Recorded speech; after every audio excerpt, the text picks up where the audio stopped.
and the start of a new beginning. Time has come to refine yourself and let go of the demons in your head that have held you in captivity for so long. It's time to flip the page and prove them wrong. It's time for rebirth. Yeah, time's up to say goodbye to all the haters, doubters, and non-believers trying to bring you down. In the blink of an eye, you'll realize that there's so much more to the book than the page you were stuck on. Finally, you will be free to live a life you love living instead of the life you think other people want you to live. Remember, you are the highest authority when it comes to knowing what you want and what you love. So stop trading yourself for the approval from others. Ladies and gentlemen, weirdos and geeks, please repeat after me. I don't give a fuck.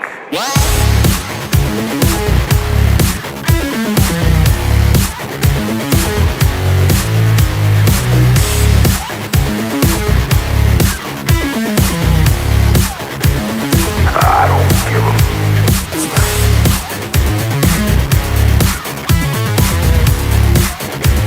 I don't give a fuck.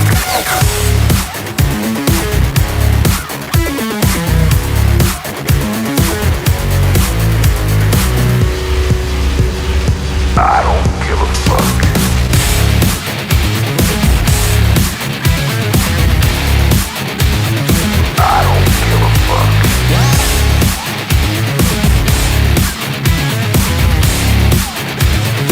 I don't give a fuck. I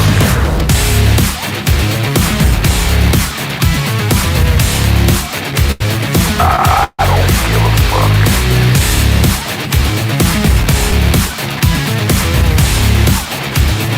I don't give a fuck. It's time to start doing the right thing. So trust your instincts, stop listening to others, and own your decisions. People will always tell you what to do, opinion how to live. So let's create space for what matters most to you.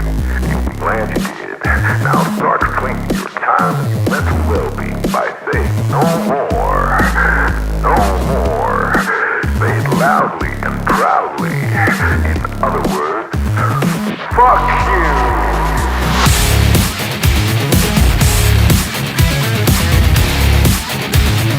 I don't give a fuck.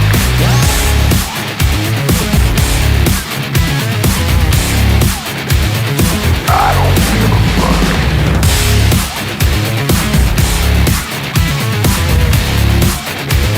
I don't give a fuck.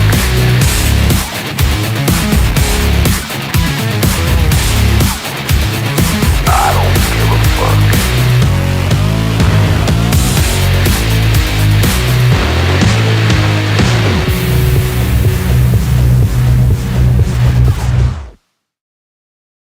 Target acquired. Eagle 1, first strike. You have permission to engage the target.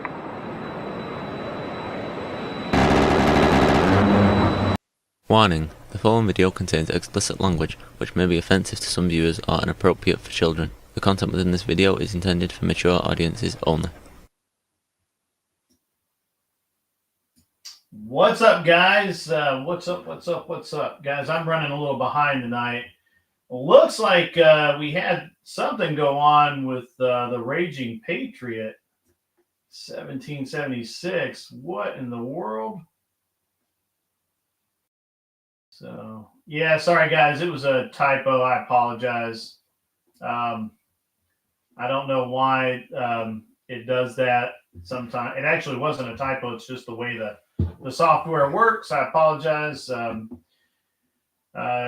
See who's here out in the chat. Looks like John Deadman came by. Looked like Smoking Spaceman was in the house. Don't know if he's still here. Kronos 420 in the house. Tara Finley was here. Don't know if he still is. Damien is in the house. I saw him just now. Good job, sir. Midnight Newton. Good to see you, sir. Bujikon is here, number 13. Mr. was here. Maybe he's back. And the Raging Patriot nuked everything. What in the world happened there? Mr. Boulay is here. Welcome, guys. Welcome, welcome, welcome. Sorry, I am.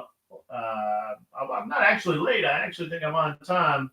But yeah, I'm on time. Definitely, though, there was an issue with the scheduling. That's kind of my fault. It just has a default setting, and if I don't remember when I set the stream up or set the schedule up to check it, it just kind of defaults to that. The mic does sound off because the mic is not in front of me. There we go. How about that, Heartbender? I see you out there. Hopefully you guys heard all of that. What Raging Patriot, you still in the house, man? You okay, buddy? You nuked everything, man. It was like really really bad. So yeah. Anyway. All right, guys. Well, par for the course for today. I don't normally pull a Brian and talk about this stuff, but I was supposed to have today a guest. And I don't normally, well, I mean, I do actually, I like to have guests on the show. I like, especially on Friday nights. If you guys haven't picked up on it, the way that I like for this show to go is I like to have um, Wednesday night be kind of a open, open panelish kind of night. I'll bring people up from the chat, whatever. It's kind of not free for all, but kind of loosey goosey, right? And then, but we talk about some good stuff. Friday night, I try to have a guest. Lately, and I don't know what it is. I don't know if it's school starting back. I don't know if it is. I don't know. I don't know if it's just people are more weird now. I don't know what the problem is, but whatever the problem is, the grand effect is that the guests have been just like, it's more common for the guest. As a matter of fact, it's like a 5-to-1 that the guest will actually show up. Usually, if I get notice, I get an email or text or message, whatever, the day before, but more usually the day of, saying, "Hey, man, I just can't make it." If I press them for an answer, I always get some bullshit. So today, I was supposed to have another streamer, and he contacted me yesterday. Said basically he didn't feel like he should come on. He's like, well, I don't know. It's blah blah blah, whatever. And I think maybe. And by the way, this is not just to throw this out there because I know people are going to try and guess who it is. It is not Beaten Cheeks. It is not anybody that I've had on here before. But basically, because he mostly streams to Rumble. And not as much on YouTube, he thought I was going to throw him under the bus. And which I wasn't. I mean, I was going to make fun of him, obviously, but I wasn't going to, not, the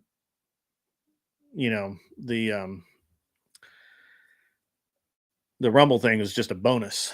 But at any rate, didn't, basically say, hey, I'm not really sure it's a good fit for me right now. I don't know, whatever, blah, blah, blah, bullshit. But I quit listening. So, so I'm guestless tonight. If there's somebody that you guys think would be a good fit for the show to come on, I'm not obviously prepared to have any specific guest on, but I can make it work. I can do that. No problem. But I've heard it all now. I've heard all of the reasons why guests will promise to be on or schedule to be on and then not come on. And it's weird. It's very strange. I don't know why. I don't know why we're there. I feel like we shouldn't be, but we are. So, and yeah, it's pretty interesting. And I'm only saying this because I'm getting tired of it. I had another guy a couple of weeks ago, and he actually worked. He was in finance. He's retired now, but he's a good guy, and he basically worked for Bear Stearns, and he also worked for Payne Weber. and kind of what he did was the real estate bonds that triggered the real estate collapse, the last real estate collapse back in 2000, started in 2005, really hit in 2008, and of course went all the way to 2012. And that was one of the products that he actually sold for Bear Stearns. And so I thought I mean, how could I not want that guy to come on? Part of the problem is he's old, he's retired, he really doesn't care. The show is kind of late for him. It's like he doesn't really want to be he doesn't really want to be up this late and all of that. And it just is, I mean, it just kind of is what it is, guys. It's fine. I don't really care. To be honest with you, I don't know that I really care that much. I just really wish that, you know, it's, I really wish that if people say they're going to come on, they would just come on. Angel Berber says, get Jake Rattlesnake. Also, welcome, Angel Berber. I didn't see you come in. Get Jake Rattlesnake. I'd love to have Jake Rattlesnake on. And actually, he when the debate that he moderated, I told him that he could come on the show, and he seemed very interested in it. So we'll see. That could happen. It's weird to schedule things you're not willing to commit to. Getting comfortable doing that can become destructive to professional life. Yeah, I don't know why people would do that. Arthur Dye, I think a lot of people expect that when I ask them, and then when they find out it's live, they don't. I think it's the live thing, because I don't. One of the things is I just prefer live. I have a real problem when I try and record things. I'm too much of a perfectionist, and it would take me all week to record a single episode, and that sucks. And so I don't do that. I go live. The episode gets done. It's in the can. It is what it is. But it could very well be that the people that I'm asking, because they are not most. I mean, obviously, this one time it was a streamer, but most of the time these are people that are not necessarily really super comfortable with being online in front of people on somebody's channel. And so that there's that.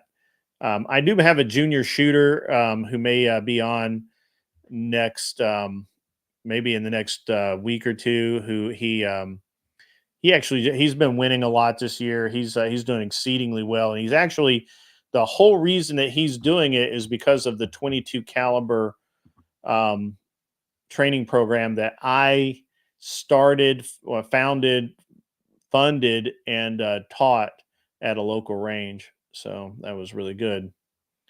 That's what we got here.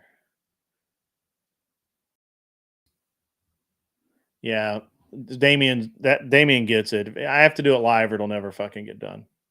Silvar Ogre, buddy, welcome, sir. Welcome. Good to see you. I know.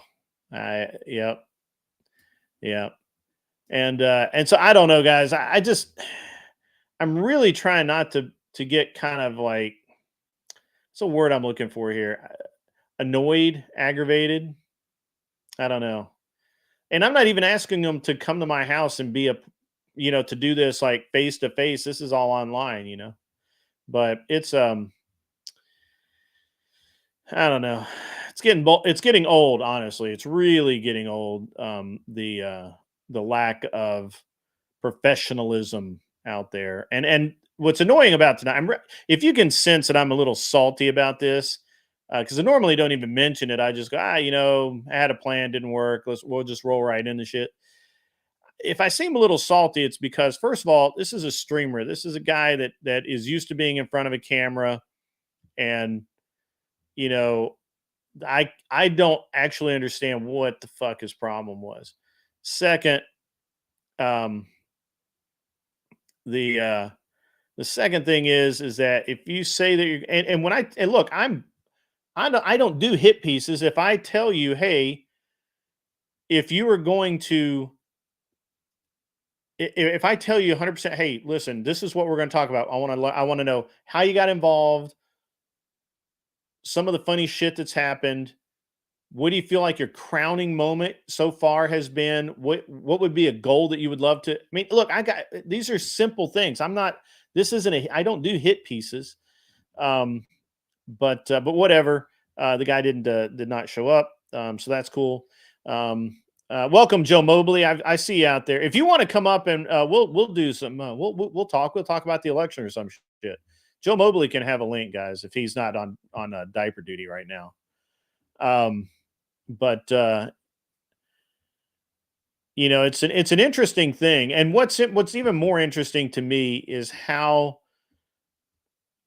If I say that I'm going to be there and be on your show, I am there early. I am prepared as prepared as I can be to do that with you, and I will make sure that if you've asked me to cover something specifically, that I looked into it, and I just don't get that from other people. I'm really salty because it was another streamer, not anybody in my sphere. You know, it's actually outside my sphere, and whatever, it's fine. Whatever, it doesn't matter. Anyway. Guys, in good news, on Social Blade, I have advanced from a C- to a B-. So that's good. Now we just need to make an A, nice solid A, no plus or minus would be fine. Can't wait for that to happen. I think I need more comment, so you're going to hear me harp long and hard, just like my wang, about commenting on the videos. Please do so. It only takes you a minute or two, and just, you know, you can make random comments like Anson Knowles. Speaking of Anson Knowles may be a little more quiet out in the chat because Anson Knowles seems to be shadow banned and his comments are being randomly deleted and other sort of things, and he's not even sure that he can be on the stream tonight. I'm going to send him a link anyway, just so that he can be part of the noise. But yeah, so you guys, if you miss Anson Knowles, that's why. It looks like that he's just straight up getting blocked from commenting on some channels. Mine is probably one of them, and it kind of is what it is. So if yeah, so maybe I'll get Anson Knowles to come up here and we can talk about being jacked over. So but yeah, Jack has a question. I have a question. Who sings this stupid song Radioactive? My sibling played it. Now I want to find it and get that sound. Depends on which Radioactive song, man. So there's a couple of them out there. But the chat will know. The chat knows all. Yeah. Yeah, if I ever, I'm almost set up to do live interviews. So when that happens, that will be something to that'll be something to do. Let's see what else. I kind of missed some chats here, guys. I'm sorry. I'm gonna. Yeah, Damien is correct. Personal integrity is a rare virtue. So.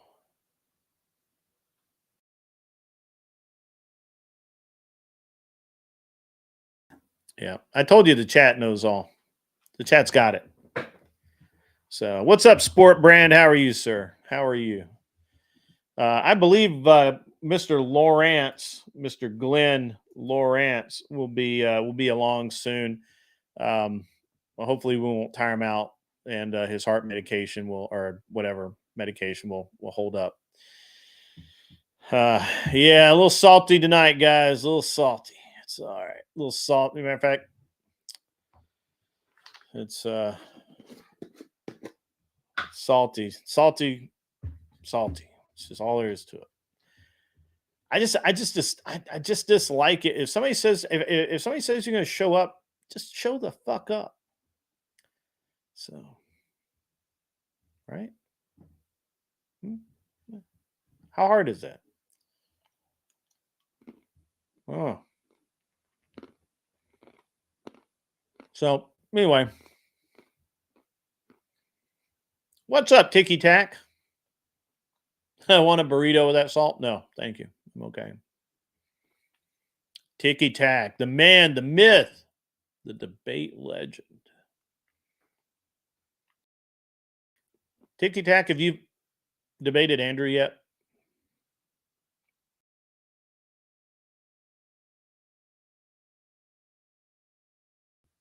Well, it's Craig M.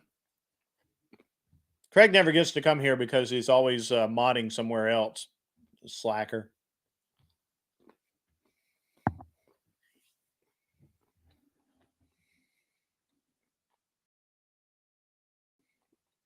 For those of you just tuning in, I've been stood up by yet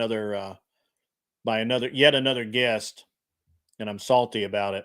And I'm deep in my feels, deep.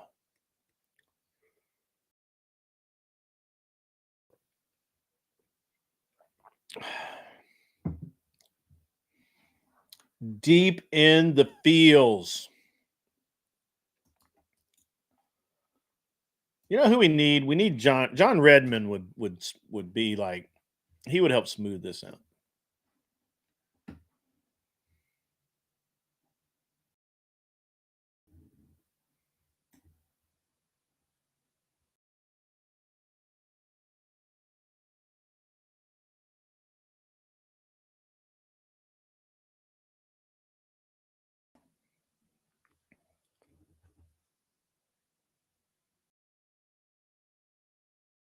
That'd be cool, Joe. If you can jump on, that's great.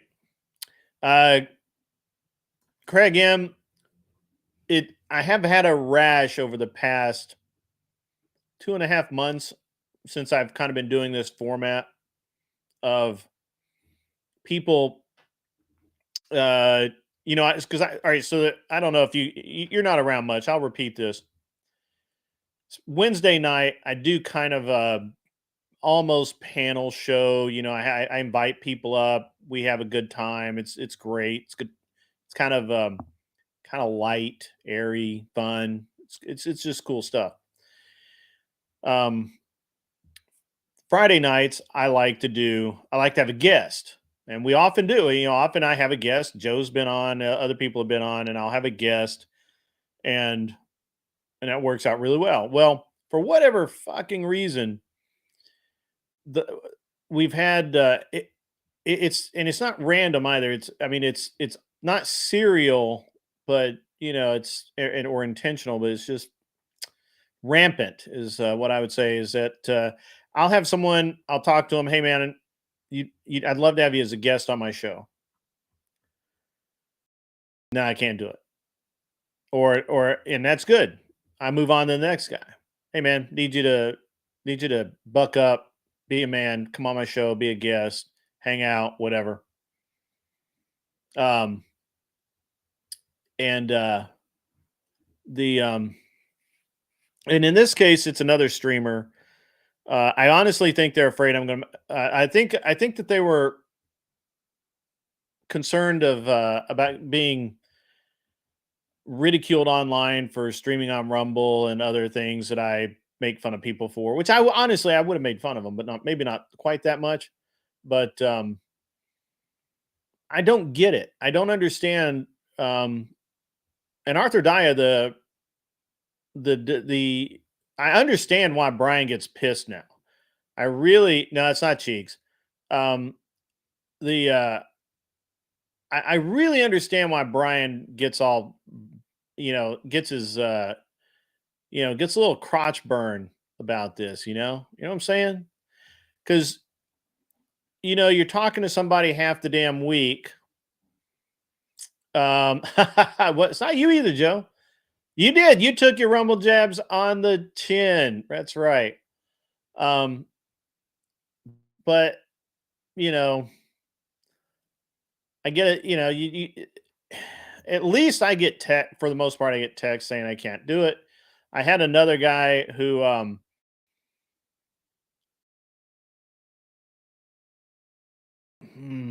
not going to out him. I had another streamer who was supposed to come on and then had to bail. Actually, he literally forgot about it and didn't even really bail. Yeah.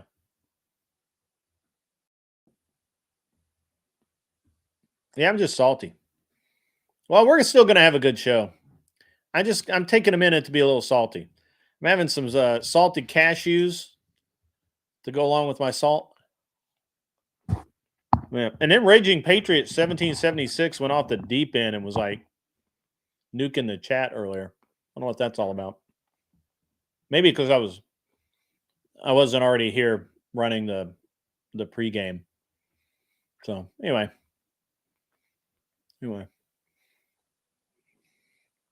At any rate, so there's no guest.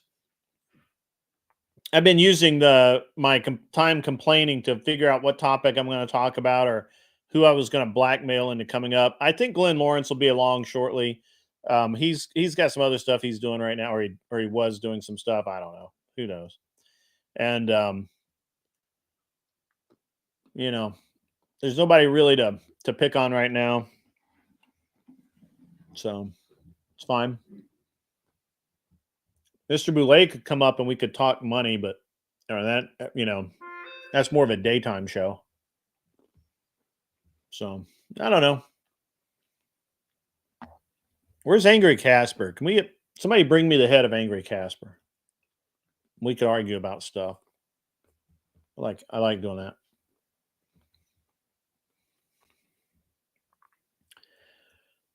I have backup topics, Arthur Daya.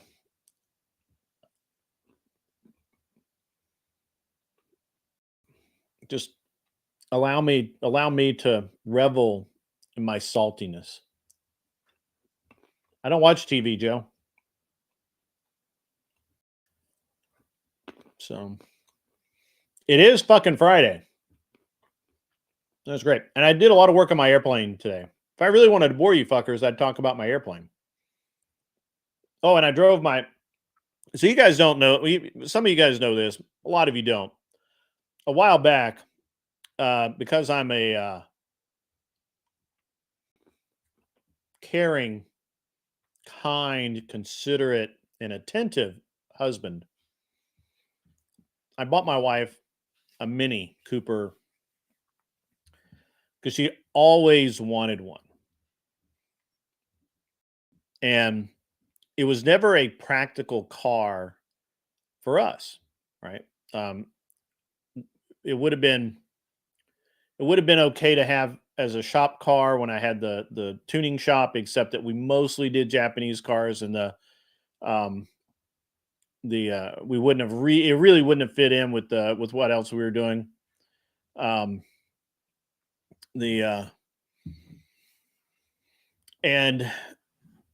then we had kids, and it really was my wife really, for whatever reason, did not for whatever reason my wife didn't really think the Mini Cooper was appropriate to haul a child around in, which probably right. That's fine. So instead of getting a Mini Cooper, we got her a Cayenne, and whatever. Life went on. This has never been a car that we needed or even really kind of thought about. But one day I'm on the way a lot of really interesting stories start out for men. It's like this. One day I was on Facebook Marketplace, just looking around, and then I saw, and that kind of does the whole thing, right? So I'm on Facebook Marketplace. I see this really cool Mini. It looks good. It looks pretty good. Everything looks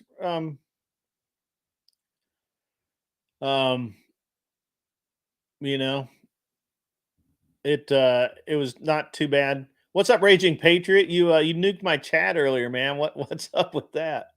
I came in and it looked like it was a wasteland in here. So at any rate, so I go look at this thing. Guy wanted like $1,200 for it. Said it had a blown head gasket. Look at it. No blown head gasket. You know what it's got? It's got a hole in the block. I found that out later. But anyway, I gave the guy $1,000, drug it home on my trailer. No problem at all. The problem was the guy had taken this thing apart, didn't know what the fuck he was doing. Not even a little bit. I bet Arthur Daya could have done a better job taking a car apart than that jackwagon. And she might break a nail. At any rate, I put the car in my warehouse and I kind of forgot about it. Like, I'm not even gonna lie, I kind of forgot about it for about a year. And then um the we then we bought the apartment in New York and my wife wanted a car up there. So I'm like, hey, Mini Cooper, blah blah blah, whatever. Fast forward. I put this whole thing back together. It's basically a brand new car now. And Arthur Dine hand tools. Yeah. Anyway, so I mean, it's basically underneath. It's basically a brand new car. I got an engine and put in it and did all of the things. Fired it up. Um, it fired up first time I cranked it. Drove it around. I drove it around the block today. It was cool. It needs an alignment because obviously the entire front end is new and it has not been aligned. And so um, you are so very fortunate, Arthur Dia, that I do not have the TTS hooked up to where I can just point and click and it TTSs. We're just going to leave that up for a while.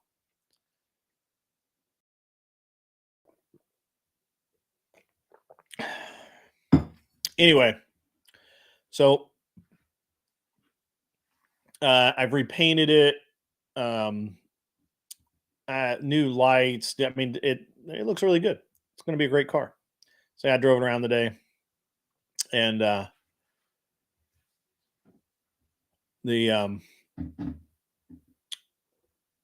I drove it around a block today. Everything's great. Going to take it in and get it aligned, and the AC charged probably first of the week, middle of the week, something like that. And then that's about it. Yeah, not the place supposed. All right, so this is great. Not the place to post a resume. That's right. Or a help wanted ad. And so while I was doing that, I also had to move my airplane from one side of my home shop garage to the other so that I could um well, I don't know how so I had to do a little bit. I had to do a couple of minor things before I paint it, and I needed it in the or in the less cluttered side of the shop, so I had to move it. It took me like 5 hours to move it, and now it'll take me, to do a 2 hour job. So anyway, it's the way it is. And that was my day. That's what I did for the majority of the day. That and text back and forth with people and listen to other people's podcasts. I listened to a little bit of Rob Noor today. It was pretty cool. Listened to a little bit of Grace Thorpe. That was so much cope. There's so much cope. I'm shocked Grace hasn't wandered in, actually. Whatever. She's probably watching. She'll pop in and be like, oh, hey, somebody told me, blah, blah, blah. Sure, whatever.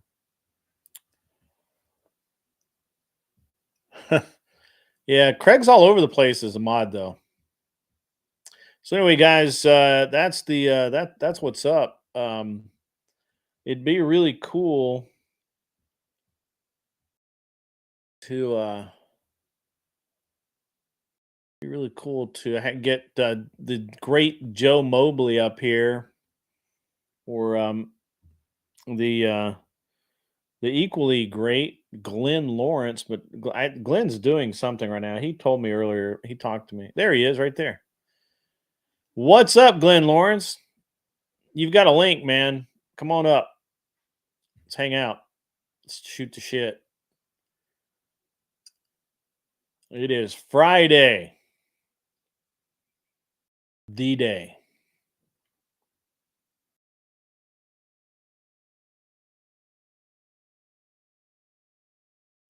Yeah, the Crucible seems cool, man. That's I I don't get to watch it as much, so I end up having to, like, when I get time, I'll go back and look at it because I have access um to the website. So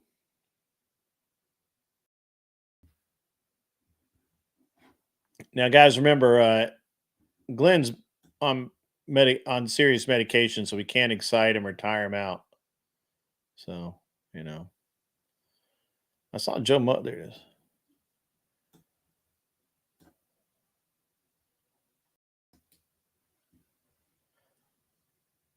I can't believe Joe Mobley has not put that baby to sleep yet and made it up onto the stage. A man of his experience should have had that child asleep 10 minutes ago. Yeah, I heard that it was. I only saw a couple of minutes of it, but it seemed epically funny. If not for no other reason than Andrew being wearing a Sith Lord costume. That was great.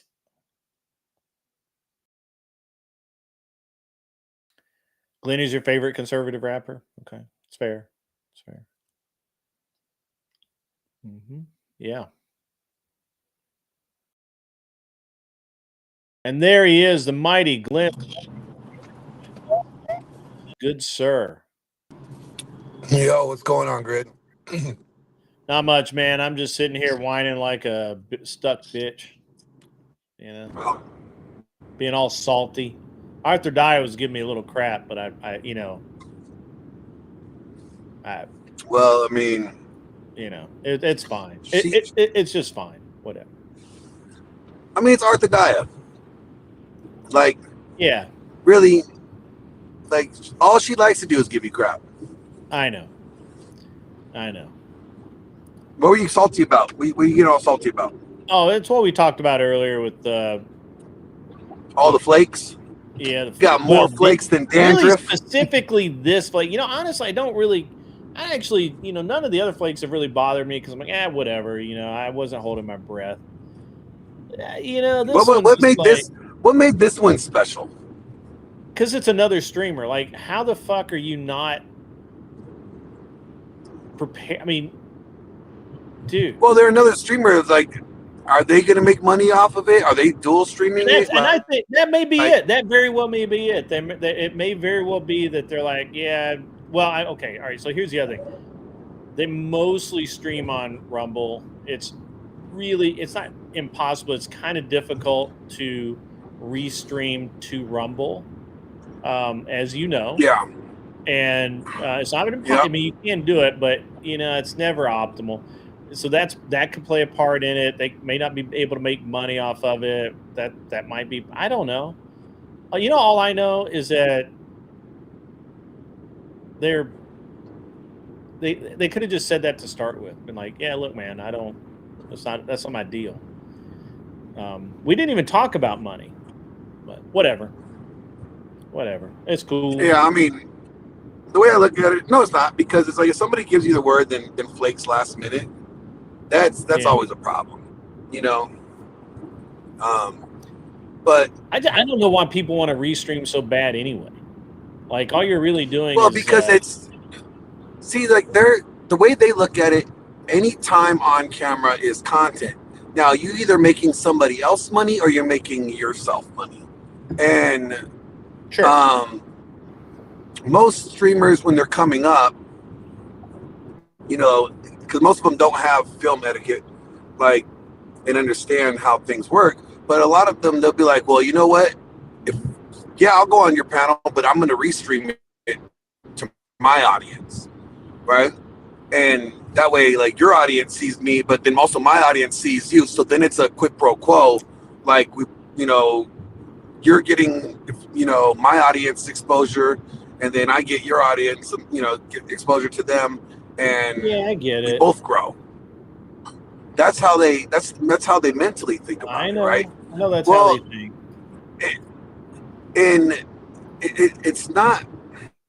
It's not proper etiquette to do it that way. I know it's like, we call it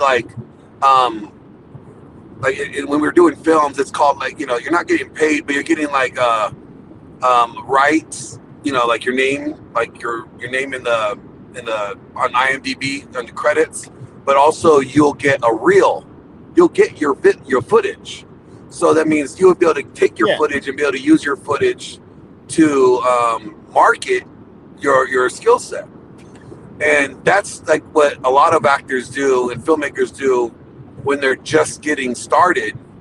And I look at it's the same thing. So you take your footage, your clip that they give you, and then you use that to promote. But you don't promote the whole thing and take away the whole, you don't just show everything. And you don't assume that that's how it's going to be either. Like if I go on your stream, like right now, I don't restream it. This is your channel. I'm doing this for your show. Like I want to drive, same as when I go anywhere people else. like I don't want people to go anywhere else other than to your views. I'm doing this because I enjoy talking to you, but I want your channel to be successful. If I dual stream it, and since we share a wide, collective of audience, like we have a lot of crossover subscribers and viewers. So then what? Now we just divide that in half, and then now you got half the viewers, and I got half the viewers, and then neither one of us are really, doing anything with that. So I'd rather send them to you and want them to watch it on your channel when you're there. But yeah, people are weird like that. They're selfish. I mean, it really is that they're weird, right? Like, I'm not saying that. Well, I just find it interesting when. So, like, if I go on your channel, and I have if I have the time to promote it, right? That means that you're going to get some more of my viewers. All of your viewers are going to know about it, and so that's good, right? So that helps both of us, right? You come on my channel, if you have time to promote it, same deal, right? Yeah. And it's strange to me how all of the restreaming and everything else works, because at the end of the day, if I, dividing up those viewers really doesn't help anybody. It doesn't help your algorithm for sure. Right. And well, so a lot of them have like a lot of them are stuck in the watch hour mindset, like when you're first starting off, like you just need to get watch hours. Your goal is to get as many watch hours as you can, because you need so many watch hours. I think when I got, you had to have like 1,000 subs, and you had to have like 4,000 watch hours or something like that. And like, so they're kind of stuck in that mindset of like, oh, I'm just get content, so I get the watch hours up, or like, content, get the watch hours so I could get some AdSense once I get monetized. Yeah. And that's not, I mean, yes, the AdSense helps, but when you're first starting off, like it doesn't really, like, pennies. You're getting pennies. Yeah. Dude, it's like with all of the watch hours and all of the views I had the last month, it's like $26. Yeah, like the majority of your money are going to come from super chats, and like and donos or whatever. It's super chats and memberships. Like that's until like I think like if once you break over, like I'm thinking like 50,000 subs, then you're probably starting to make some decent AdSense. But until then, you're really just relying on super chats and memberships. And so the way they look at it is like the more content they have out, the more views they could probably get. Mobley's out in the prison yard. Oh shit. I didn't notice. I was like, I just kind of looked down casually, and I'm like, oh look, he's got the weights back there. I got some bars back there. Man, he's got I don't like to play guitar loud in the house. Looks like he's in heaven right now. It's a gym, and a guitar. Like he must be in heaven. Yeah. All I need is it looks peaceful and shit. It looks so peaceful. Like it has to be heaven. Is that what heaven's like? I'm not sure what Arthur Dye is trying to say here. Hang on, Oh, she's talking about making clips of the best part of your streams, and then making short, like 2 to 10 minute clips from stuff like that. Yeah. Thank you again, Ticky Tack, for the gifted memberships, man. Looks like we got some cool members out there. Where was that? 26 bucks you can buy a cheeseburger.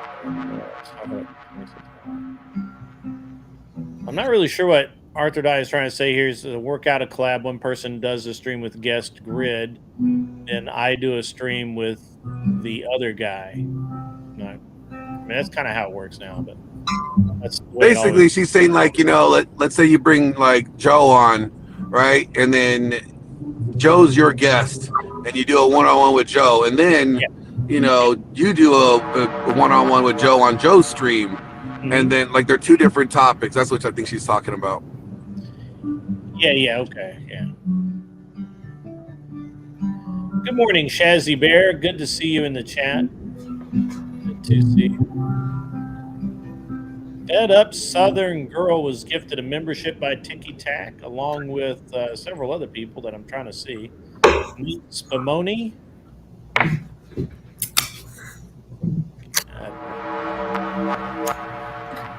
Well, Grid, you know what I would always do whenever I got stood up?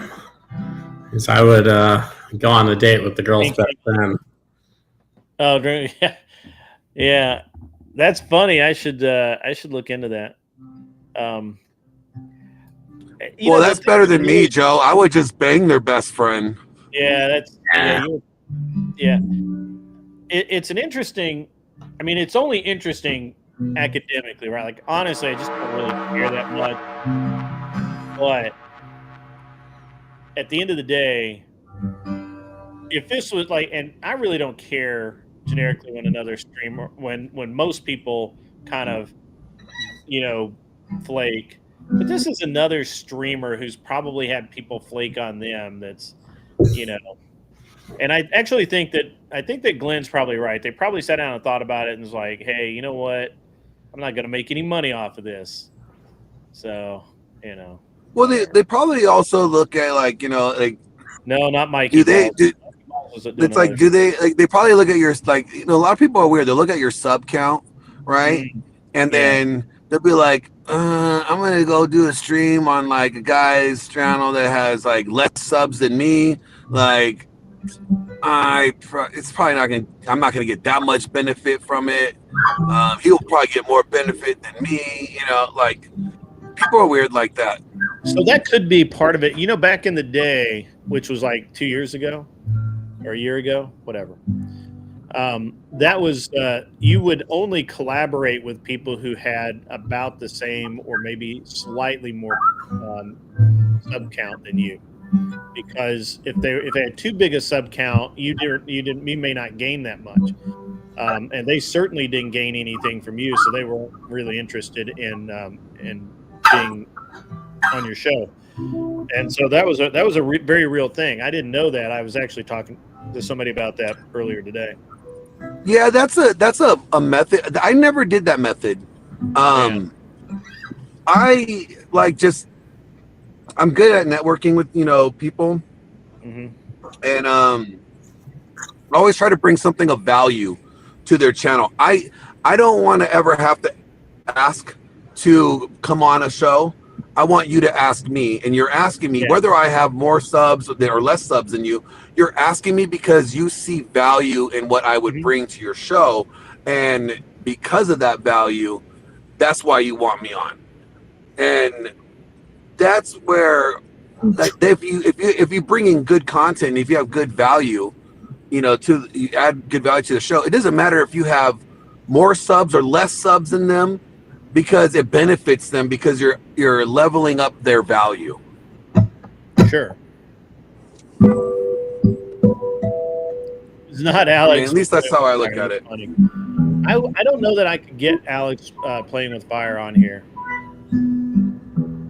I can. Yeah, I mean, That's easy. Yeah, I could just message him. Huh? I could just message him. Yeah. I mean, I got his number. I can just text him. You know, I had a good conversation with, a good little interaction with Imperious this morning. I heard about that. Actually, somebody sent me a clip of Imperious and Richard discussing theology. Yeah.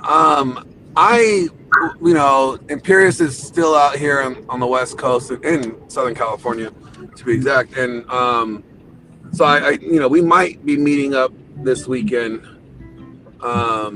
if the schedule works out right. But we'll see. I want to meet the infamous Imperious. An appearance is Rob Noor. Rob Noor owes me an appearance. Does anybody owe you anything? Most people. You sound like one of them entitled white women that rhymes with the names rhymes with Baron. Sounds like a Karen. That's the nature of doing good deeds for people and helping people in their time of need. Is they feel compelled to do things for you. Oh, see, I don't ever assume that people feel compelled to do shit for me. I always look at it as people are going to always do what's in their best interest. That's true too. And if it's in their best interest, if it's in their best interest to do good by me, then that's in their best interest. They'll do that. Always in your best interest to do what man says.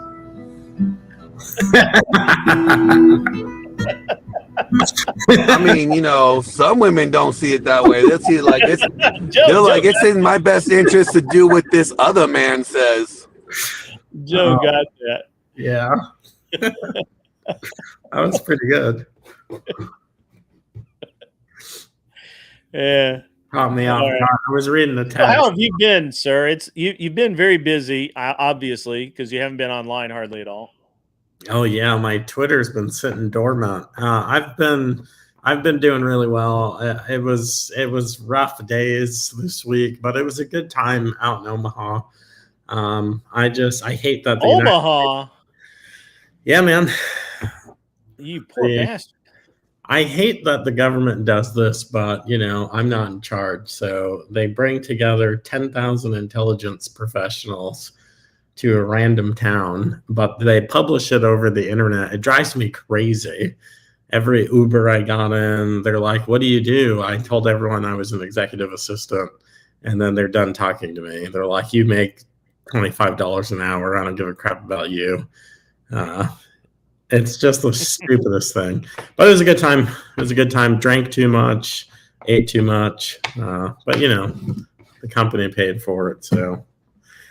And watched a bunch of married people pray over each other, not like this, like vultures. The vultures were circling. It's freaking ridiculous, dude. Yeah. So I've kind of seen that before, but I didn't get into a car wreck, so I'm doing better than Glenn. I'm glad you're still with us, man. Thought I was going to have. No. He got in the car wreck a while back.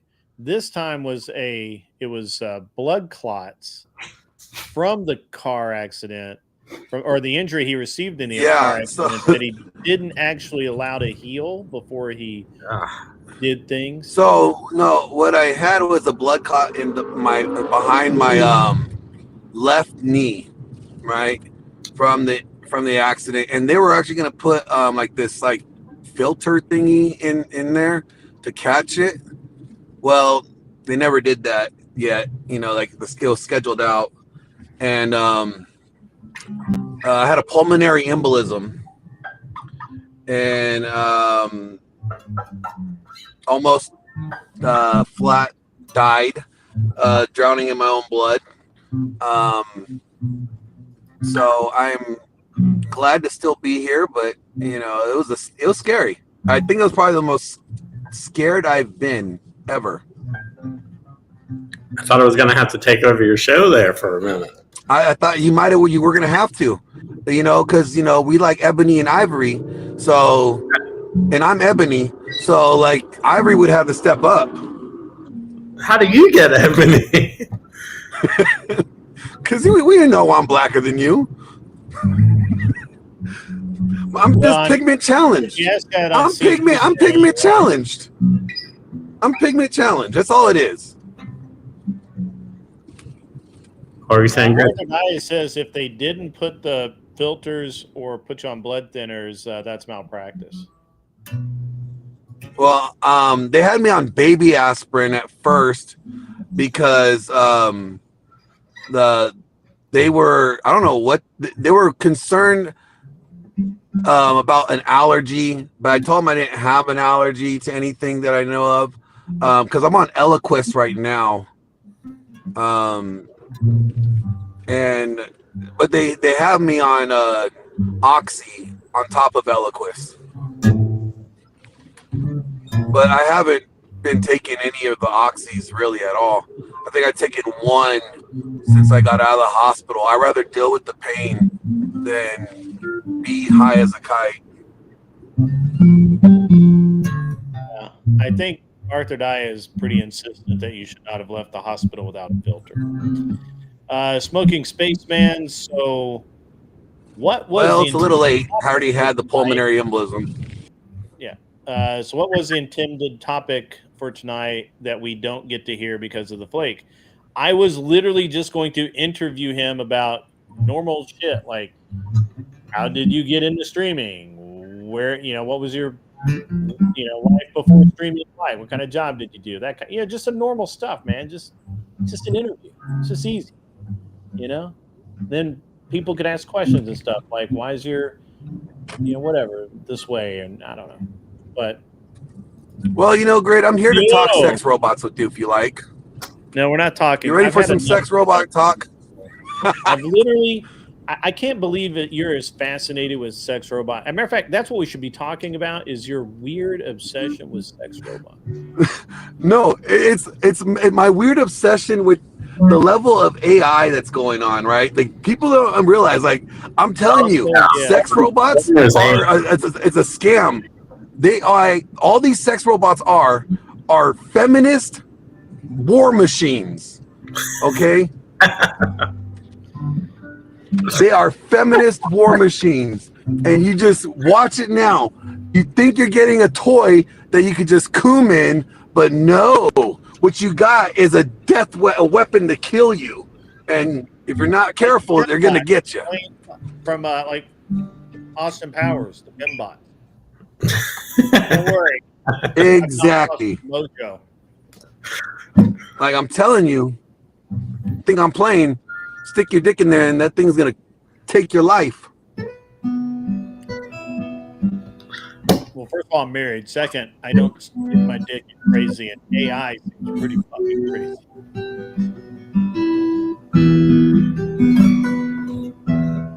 Yeah, you know what? No use for the robots. And like half of porn Neither do I. Arthur Daya has a good point. They won't divorce you and they won't sue you for child support. The way that this, like, the humanoid artificial intelligence is going, like, the AI is creating AI. Pretty soon they're gonna be like, why don't we have rights? Next thing you know, you're gonna get Me Too'd by your toaster.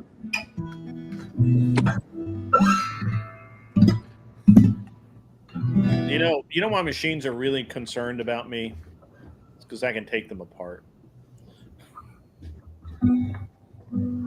I mean, I could see myself getting a DV charge for with the machine, the way I kick my stuff, that the electronics that don't work when it's supposed to work.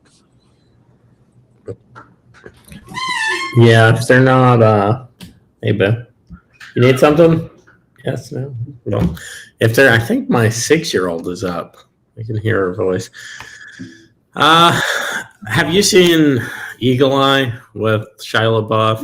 Yes. Yes. Do you guys have any concerns about that with these like Absolutely, all the concerns in the world. Yeah, I don't Yes, say sentient. I just say a self-aware. You know, I think there's some daylight between sentience and self-awareness, but I don't think it's absurd to think that a machine could become aware that it is categorically different than its programmer, than its customer owner like us. I don't think that's wild. Well, wait till they get to the point where they're like, we have to protect you from you, and you are doing harm to yourself. So now we are going to control you, humans.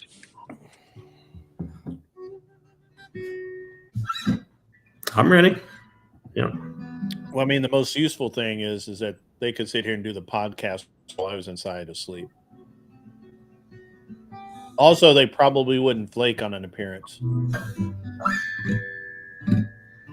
But then would the audience be... Damn, you're really salty about this, aren't you? You're still going on about salty. this. I'm going to be honest. I'm pretty salty now. Like, I really don't. Usually, I don't even give a shit. Like, normally, I'm like, yeah, we had a guest scheduled. Fuck it. Well, I'll just monologue this whole bitch out. Today, I'm like, fuck that motherfucker. No, I wasn't slow staying. Slow stay doesn't do well. You can barely handle YouTube, man. Come on. Well, I will be back. I'm at my meeting I got to go to for this production. AA? So no, for production film. Okay, all right. I don't do AA. Alcohol. See, if anything, I would be a drunk, not an alcoholic. Alcoholics go to meetings. Drunks don't. I'm trying to understand the difference. I just told you, drunks don't go to meetings. But yeah, no, I got to do this short film production. So I'm gonna go to this meeting, and then I'll pop back in if you're still on. Yeah, man. And hey, while you're there, don't let the AI take your job, okay? They can't take my job. I'm irreplaceable. All right, guys. Yep. Sport brand Glenn is not a quitter. He's a spitter. And with that, Glenn's out. All right. Hey, Michigan Christian's in the house tonight. That's funny. All right. How are you, Joe? You're obviously pretty mellow. You're playing some good, nice, mellow music there. Yeah, man. I'm just ready for this totally legit election. You know, just living the dream. Yeah, I forgot to grift tonight. $2 comes in from the Raging Patriot 1776. Send salty super chat for Grid 1 coping live stream. I'm not really coping. I'm more seething, but it's okay. I understand. There's not a whole lot of difference between the two. Yeah, Joe's got it going on. Look, he's got some bikes back there. He's got this pretty serious weight set, a frame, and everything, man. It's pretty neat. That's how I keep up my girlish figure. Yeah. Yeah. I've got an impressive dad bod. I keep the dad bod looking good. Tell you, it doesn't matter how fit I was. When I was 12% body fat with a 6-pack, I still had love handles. That's what people don't understand, the genetic piece. Yeah. I when I was playing I was All-American in baseball and in football, soldier. Like when I was doing all that stuff, when I was a stud, I still had love handles, like little ones, but they're just always there. There's nothing I can do. Yeah. When I was running and doing the bicycle thing and just moving all the time, I was like, I never really was able to get that actual cut 6-pack. It was just not. I mean, and I didn't really try either. You know what I mean? Well, but I never had the love handles or anything like that. Some people say it's largely genetics. Yeah, I don't know. Yeah. Yeah, maybe. But I could drop like, it was weird. It's really weird. When I was younger, man, I could drop like 15, 20 pounds in like a week or two. It's just like nothing. And I could pick it right back up. Like it was no big deal. Did you wrestle? No, I did do martial arts. Mostly what I did was BMX. I did a lot of BMX, and Oh I man, I was on the bike like so much, man. my buddy I Travis don't want to talk about that, but yeah, I did.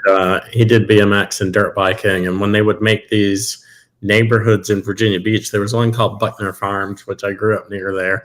But we were riding over there. I was more of a skateboarder. I didn't do that hardcore white people stuff. But he went over a dirt hill, and something went wrong. And long story short, when he had flipped over and he didn't let go of the bike, which he should have done, but he basically degloved his right hand up to. Yikes! I mean, it was gross. Like it was one of the most disgusting things I've ever seen.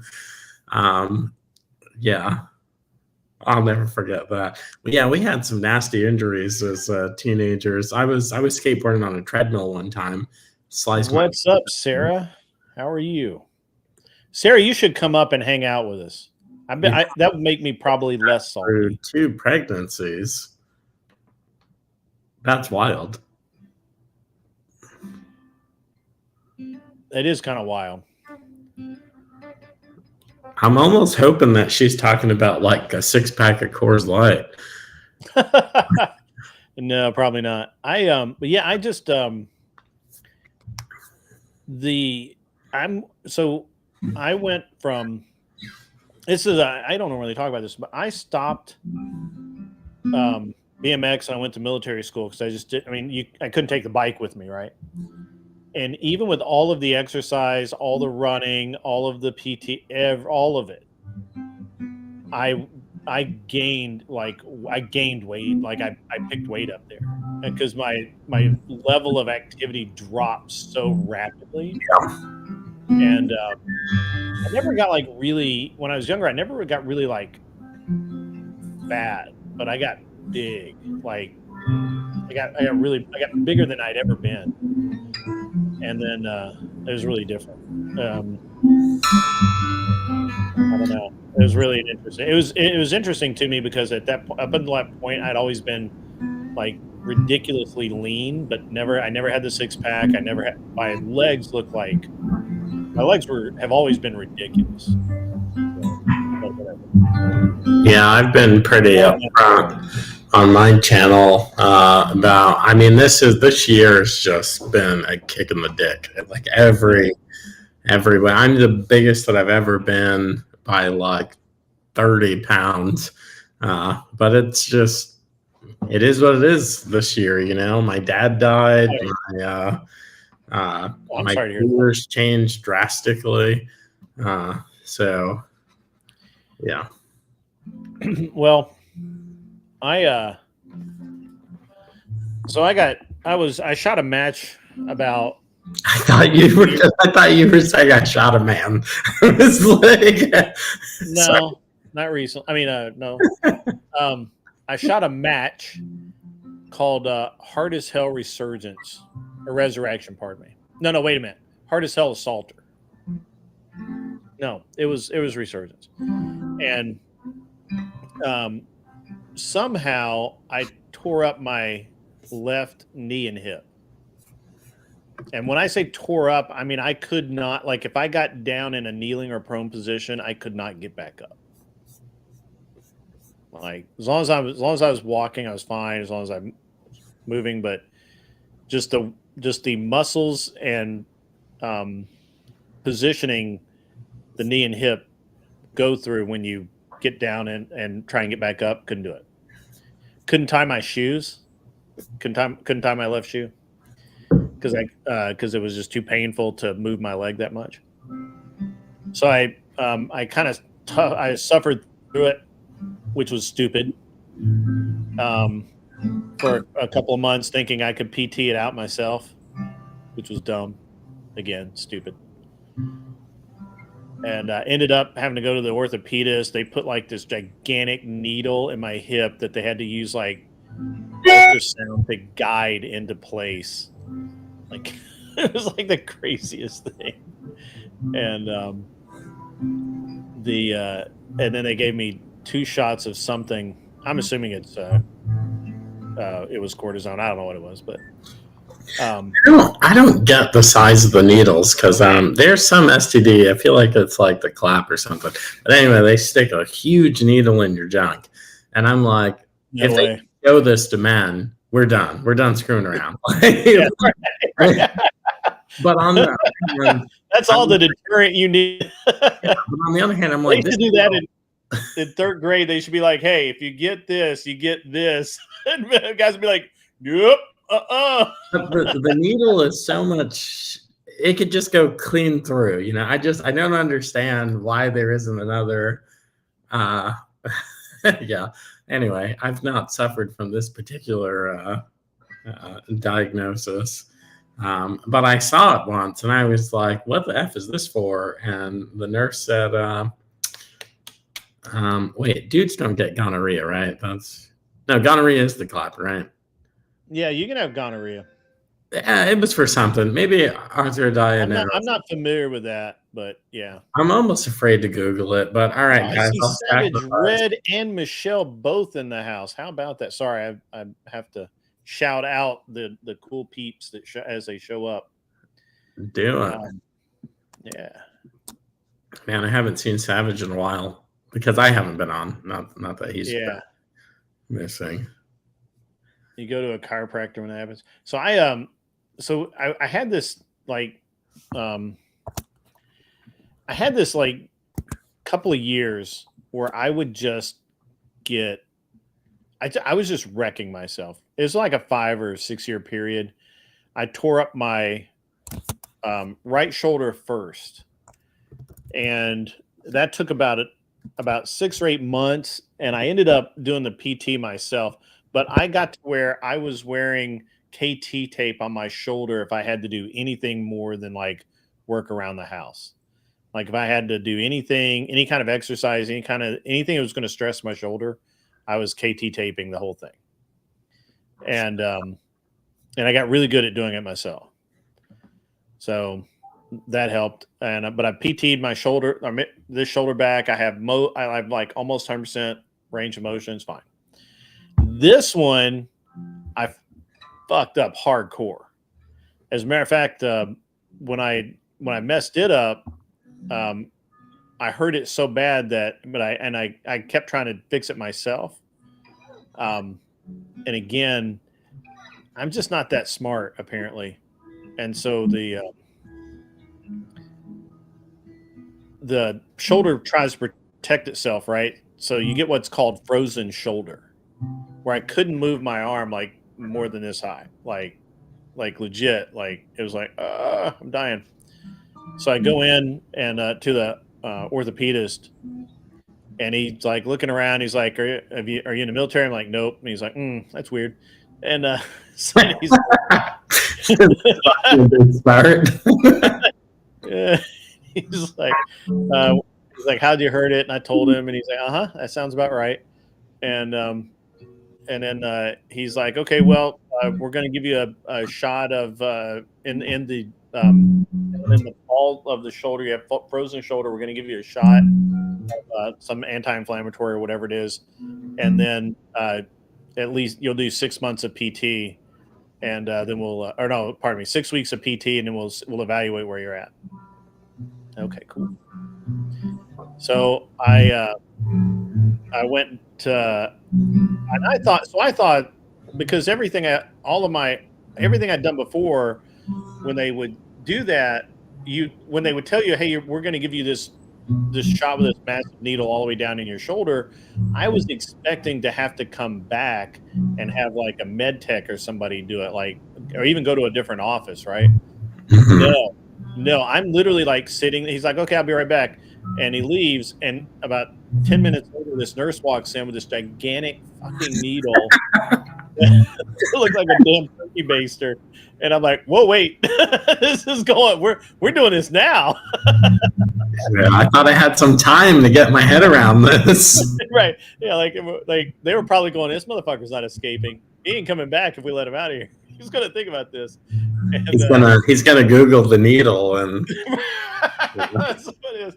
And so they're like, she's like, she put like a local in first. She's like, I'm just gonna deaden this up a little bit. I'm like, wait, you're giving me a shot before the shot? This bodes well for me. And then she's just like, chunk right in there. Just no problem at all. And it hurt. It hurt a I lot. want to know why their needles are so oversized, because I remember my dad's lung collapsed when I was in high school. There were 6 of us kids. It was wild that there were only 2 of us in the house. But anyway, I took the ride in the ambulance with them, and I remember they did some needles in his chest, and they stuck this mat. Again, it was the same as the penis needle. They like stuck it in his neck, right? And I'm just like, I don't understand. I've treated, second chest wound and tension pneumothorax, and I'm like, the needles are not that big. Like, where are they getting these massive needles? Is that something they hand out? You have to wonder if it has to be so big because it needs to be strong to be able to penetrate the tissue and everything. Because I mean, and by the way, Arthur Dia, I don't really have a problem getting shots. I mean, I don't honestly, I don't care. I have a very high pain threshold. Me neither. It was just so weird to have them like bring out this giant honking needle and then give me a shot in preparation for the shot. Like, isn't that? I mean, nobody else finds that weird. Like, that's just like we're gonna numb this area for you. And but yeah, so by they gave me the shot in the shoulder. By the time I was in my car, it was already like, wow, that feels good. Feels really better. By the time I got home, I was like, fuck, that needle was big. That hurts. It's a little sore now. And then it's normal to do a shot before the shot. Okay, all right. Whatever. And so when I did the PT, I killed the PT like 100%. Like I was like in it to win it. They told me to do this, I did that. If they told me to do it at home, I did it at home, everything. And so 6 or 8 weeks in, I forget when I saw the orthopedist again. By the way, the orthopedist is really awesome and really cool guy. I go in and I'm like, hey man, what do you think? I got pretty good. I have pretty good range of motion here.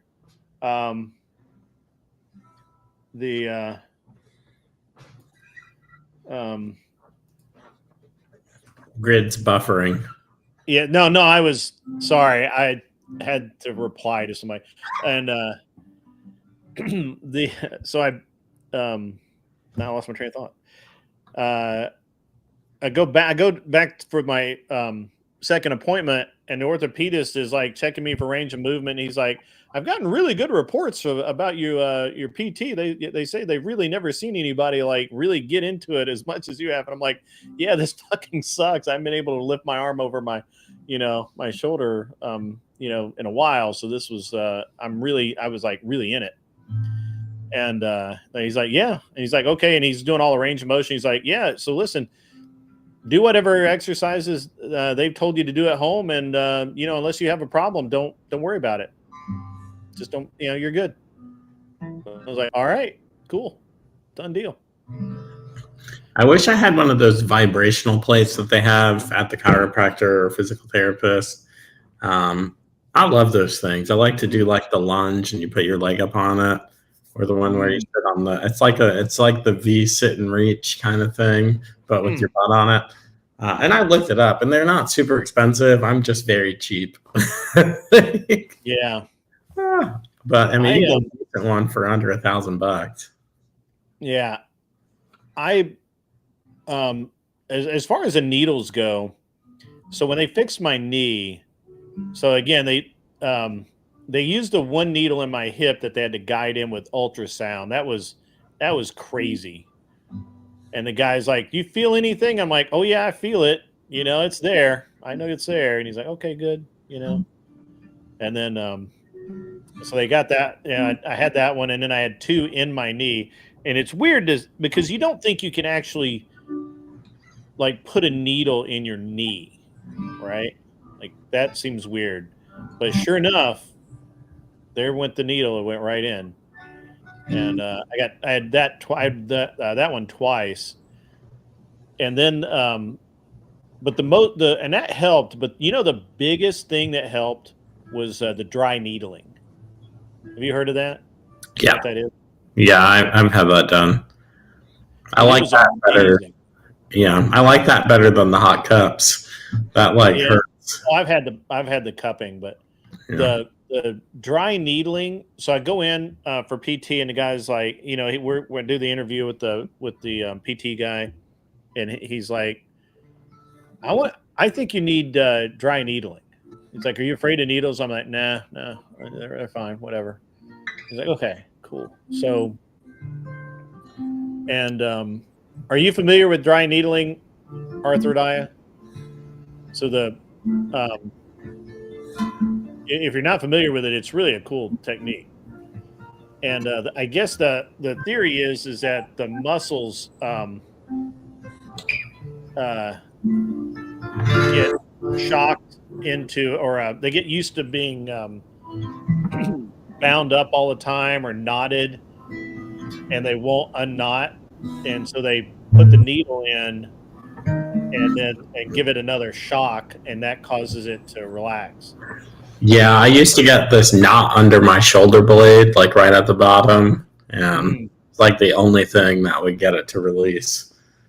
Yeah, I would, dude. If you had told me before I went in to have that done, that would work as well as it did, I would have told you were a lying son of a bitch, sir. But it actually works. It's amazing how well it works. And because he's like, "Does this hurt? No. Does this hurt? No. Ah, yeah, okay, there it is." Like, and then he'd let it sit there, and he'd do another one. Yeah, it's related to acupuncture. It's just a different technique. But man, that really works. So my knee is my knee and leg are pretty good now.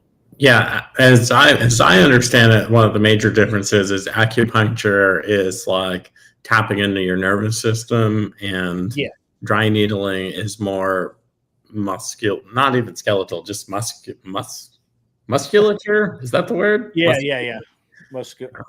Musculatory system.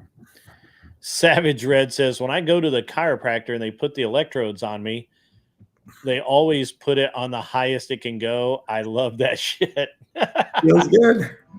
I'd actually I need to find a good chiropractor. I've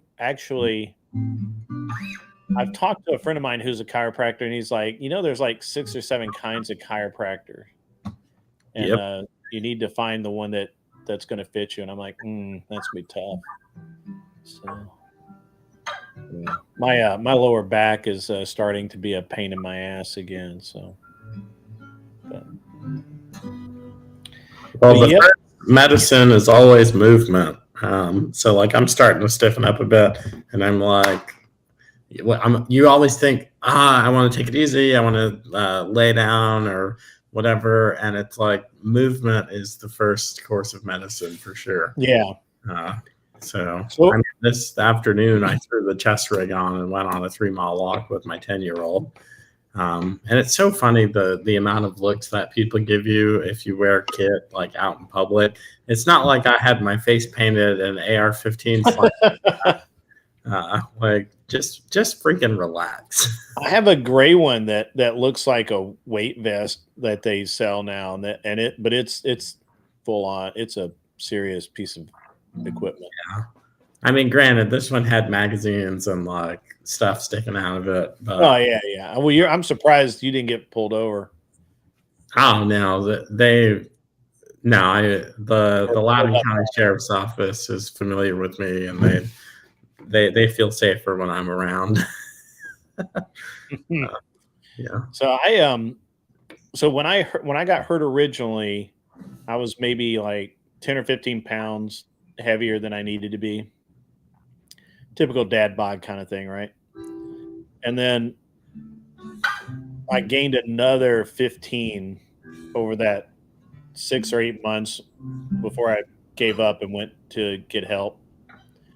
And ever since then, I've been trying to. I go up and down. I've been going up and down on it. So we'll see. We'll see Yeah. how I hold up. A bunch of these guys at my church have hired these personal trainers, and some of them are just like strictly for exercise. Some of them are for diet. Some of them do both. And I'm just like, I'm not sold because unless you're the type of person that just doesn't know what to do. I know what to eat. I know what exercises. I know the benefits of different exercises and all that stuff. And I'm just like, one of the guys, he's not a total noob. He had been an athlete his whole life. So I'm just like, are you just paying someone to be your buddy and kind of, give you pep talks or give you tough talk or whatever it is that you need?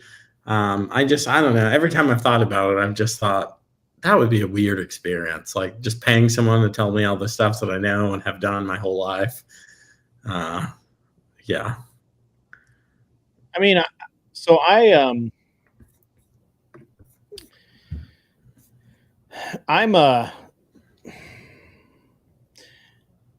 I have always been a proponent of just keep moving all the time, and then you just work hard. Just work, like be on your feet all the time and do all of that. But I think as you age, at least in my case, that doesn't help.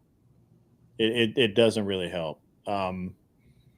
So I can walk all day, keep moving all day, go out and lift heavy objects all day.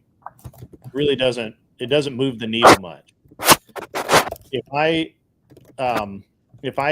get in the gym, which I have, that's why I've lost the weight I have now. I get back in the gym, and there's something about it. Could be all mental. There's something about being in the gym and just you being on the machines or whatever I'm doing. There's something different about it that gives the little extra bit. I don't know that I've ever lost weight through actual diet. Like it just doesn't. I mean, I'm sure that it does. I just can't stick to it, or Yeah. I don't do it right, or whatever it is. I don't. The thing that most drastically controls my my weight, my energy, that kind of stuff, it's just my activity level. Like if it's essentially me telling my body what our resting metabolic situation is going to be because I've lived like many years of my life where I'm burning like 5, 6, 7,000 calories a day. And you can feel it. You can feel how that's different. Like right now, I'm probably like a 3,000 calorie existence right now. Like that's my maintenance. Because I don't do anything. I don't do anything hard. Like I rarely feel like exhausted at the end of the day. Like, man, I put in like hard work. Even in the gym, it's just like maintenance stuff. I can still move heavy things. I can still, give chase or whatever.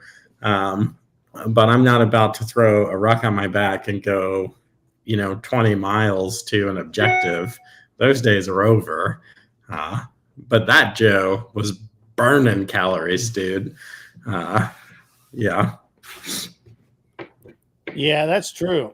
And it's interesting because right the when I hurt myself actually kind of coincided with the time that my son was old enough to go by himself with the scouts, and he was like, "Dad, I don't need you to go." Like he wants to be with his friends. He wants to have that little bit of independence. And so he's like, "Yeah, you can go. You just have to hang out with you have to hang out with the adults. Don't hang out with me." so I quit going, right? And I kind of lost the hiking and the rucking and all of that. So That's probably about that. That's probably interesting. Pull-up bars are awesome. I have one. I don't know where that's a great thing to remember where it is. MREs have a ridiculous number of calories. If you eat a single MRE for like every day, you'll be fine. If you can tolerate an MRE a day. So I got a topic for you. Let's go, man.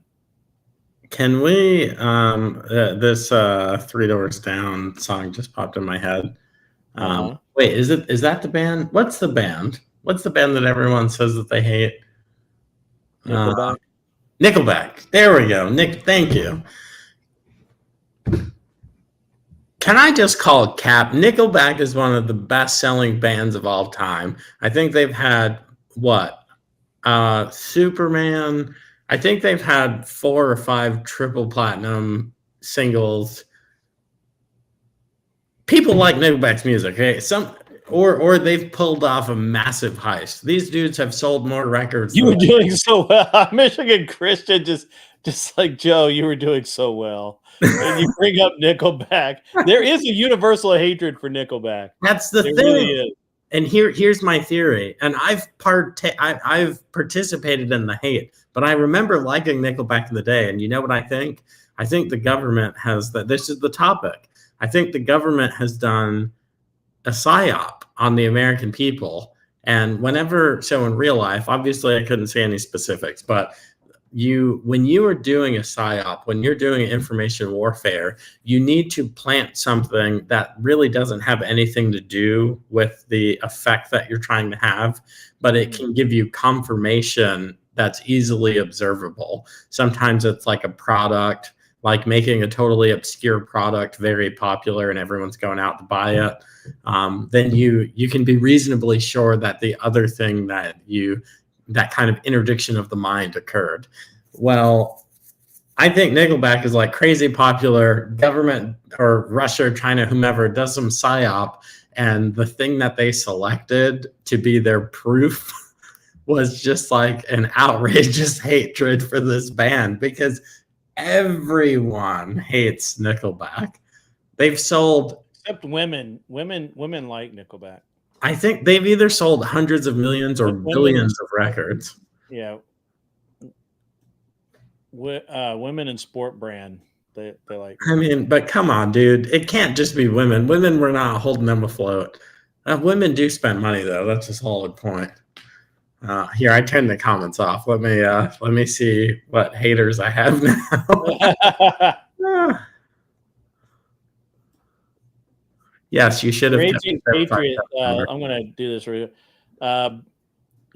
Goes back to our last conversation. Both shoulders and knees are shot. 30 plus years of being a carpenter, mill rat, rough construction, demo, and years of powerlifting unsafely. That's back in the day. That's what happened. Drugs, booze, and partying didn't help at all. That also is true, sir. That's, I can name that tune. Except for the partying, I don't. Arthur Daya, you've never heard of Nickelback, really? Yeah. She has. She just doesn't know she had. I think Nickelback even hates Nickelback. They just, Nickelback sucks. I just lost my respect. You just lost my respect. I like this one. He's really. I mean, this Michigan Christian really doesn't like Nickelback. Michigan Christian, I don't know if these were just premature. I wasn't arguing that they're an excellent band. I'm arguing I was doing a lead up to say I think that a psyop has occurred. Yeah, could be. Because here's the thing: it's not that we hated Nickelback; we just didn't like their music, right? So they come out. Maybe these chicks like their music, they become all popular, but other people just didn't like them. We didn't have a disdain for them. I think it's weird that you can get the most hardcore Trump supporters and Kamala supporters in the room, and they would agree on their hatred for Nickelback. I don't hate Nickelback. I actually like some of the music. It's just the band itself. I'm just like, who cares? Well, Creed's a good band, sport brand. No, that's what I'm saying. See, they didn't get you then, Grid. I'm saying an unreasonable hatred, like people who don't even listen to their music. I'm like, why are you just? Yeah. Nickelback lives rent free in the minds of millions of Americans. Yeah, well, and it's interesting. I have actually noticed that, and I'll be like, "Hey, why do you hate Nickelback so bad?" And they're like, "Oh, I just hate them." I'm like, "Okay, so which song do you just really sends you over the edge?" They can't even name one of their songs. Sport Brand said, "How You Remind Me just slaps," and it is. That, I mean, if you listen to that song driving down the radio, you get into that song. Like you're just like, yeah, but it is. I think maybe the hatred comes from the fact that it is just too universally liked. If you hear it, you like listen to it. Savage Red says he doesn't listen to music. Okay, I actually believe that, Savage Red. You're a books on tape guy, aren't you? Or books on, well, it's not even CD anymore. Audiobooks, that's what they are. Tell them old. Mainstream to the max. None of you are old enough to remember the phrase "trendiness is a fate worse than death." So, but you should. You should. I don't remember that. I know you don't. Was that the Breakfast Club? No, it's just back when I was in high school. So you guys don't. You guys are lucky in that, or have been lucky in that, you never really had the fads where everybody had it, and if you didn't have it, you not only were not cool, you were looked down on as being completely. Bro, what are you talking about? We had so many of those, and they're back. The '90s ones are back. The one that I remember the most, which was the most egregious. This was the most weird thing ever. Tell me if this makes any sense to you. Coca-Cola shirts, Coca-Cola clothing versus Pepsi clothing. You were not cool if you didn't have a Coca-Cola shirt. That's weird. A Pepsi shirt. And you were, and it was, I'm telling you, it was the weirdest trend. It was crazy. Yeah, that is weird. Yeah. Man, I remember being a kid and people had that Marlboro swag because you could like turn in, what was it? You would like turn in something off of the box and you could get sunglasses, you get a Yeah. You could get the big jacket. Mm-hmm. That was wild. My parents smoked Newport, so they were like so mad. They were so mad because there was all this swag for this other cigarette brand. Yeah, you just don't. You don't. I mean, Sorry, I'm God. just going to find a picture for you. Oh, this is flawless. All right. This is just this is too flawless. I can't think of a Creed song. Did Creed write Creep, or is that no, Creep was Radiohead. I might not be a Creed fan. Is that Ian McGregor? I don't know who the fuck it is, but there's a whole line of clothes. There's a fashion. There's entire fashion around Coca-Cola and Pepsi clothes, bro. You were advertising. You were shilling for Coke or Pepsi, man. And if you didn't have it, you were not cool. Not only were you not cool, you were poor. When I was a kid, this was popular, and it's back now, or it was just back. The Champion, the large logo Champion hoodie. Yeah.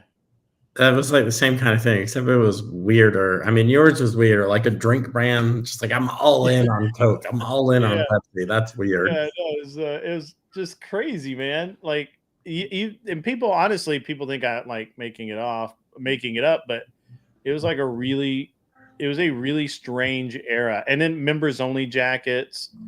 If you did have a members only jacket, you were, you know, and it would go in cycles like that. That was just terrible. We got a raid. Who's raiding us? I can't see. Who's raiding me? Jay, VO Pod raided us. Thank you, brother. Thank you, sir. Awesome. Good times, good times, good times. Coca-Cola rugbies go for $300. What the hell? What's wrong with people, man?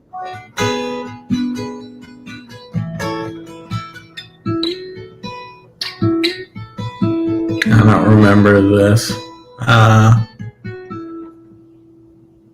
Yeah. Here comes the sun. Almost. If I can remember the last lick.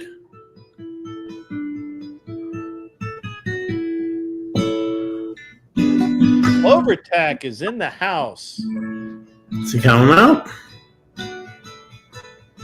I don't know. He can't type, apparently. He must be really drunk. Oh, here, I for my guitar out right now, too. I'm playing as quiet as I can. I'm surprised that you guys can even hear this. Your mic is picking it up. Your phone is picking it up.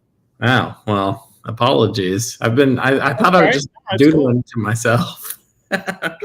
Yeah, it's totally cool, man. So have you been able to actually watch any content while you've been cruising around like a madman? Nope. I'm starting back on the content horn tomorrow. I've only seen like 40 minutes of the Trump Rogan interview. I've seen none of the Vance Rogan, which everyone is saying is like the greatest interview of all time. So I got to watch that on 2x speed so I can get through it. I hear that Jeremy from the Quartering has like poached all of Tim Pool's co-host, so I got to catch up on that. Wait, what? Did Tim Pool fire everybody? Tim Pool, I guess he either fired a couple or he was. I mean, because he went on that. He had a breakdown of some kind. Yeah, he did. Which he was being a little baby with that, by the way. Just a business failure. His little breakdown drove me crazy because I'm like, clearly, I found myself thinking, how does a man who is reasoning so poorly? No, I was less charitable. I was like, how can he be this stupid and also this successful?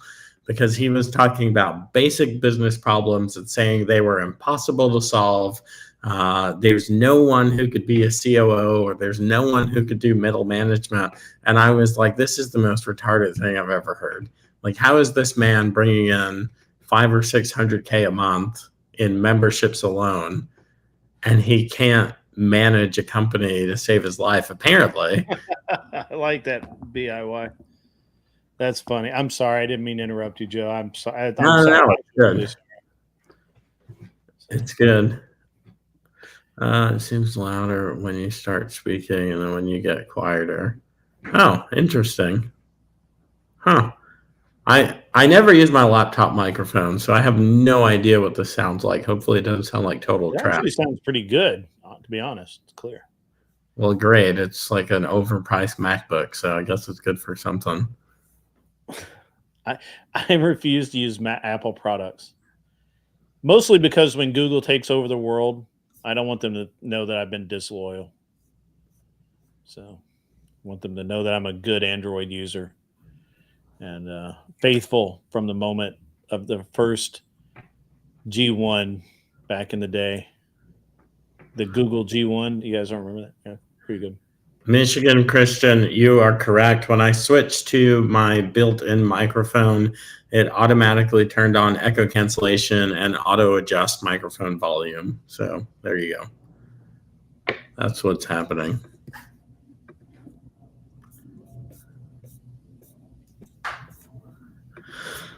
Yeah, well, Hannah Claire Brimelow is a Quartering host now, and so is Luke Gradowski and someone else. So I never really got into Tim Pool. His conspiracy theory rants and his delivery overall was like disappointing a lot, and so I just decided that I really didn't want to. Yeah, cool.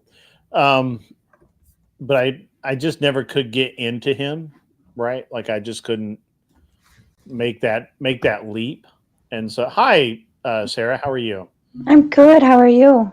You know, we're good. We're fine. Yeah. I had and I've been really salty about it. I'm getting over it now, but I had probably the last 8 weeks or so since school started back pretty much. It seems like scheduling guests has just been so weird. So I know you don't really follow, and so you don't understand the flow of my show, but Wednesday nights is usually just kind of a relaxed night. I'll do like mini panels and just do, kind of strange stuff. I'll have a topic, but I'll bring other people up and just it's not a free for all, it's not a chill stream, but it's a little freer than It's structured. Friday. Yeah, it's structured, but not too structured.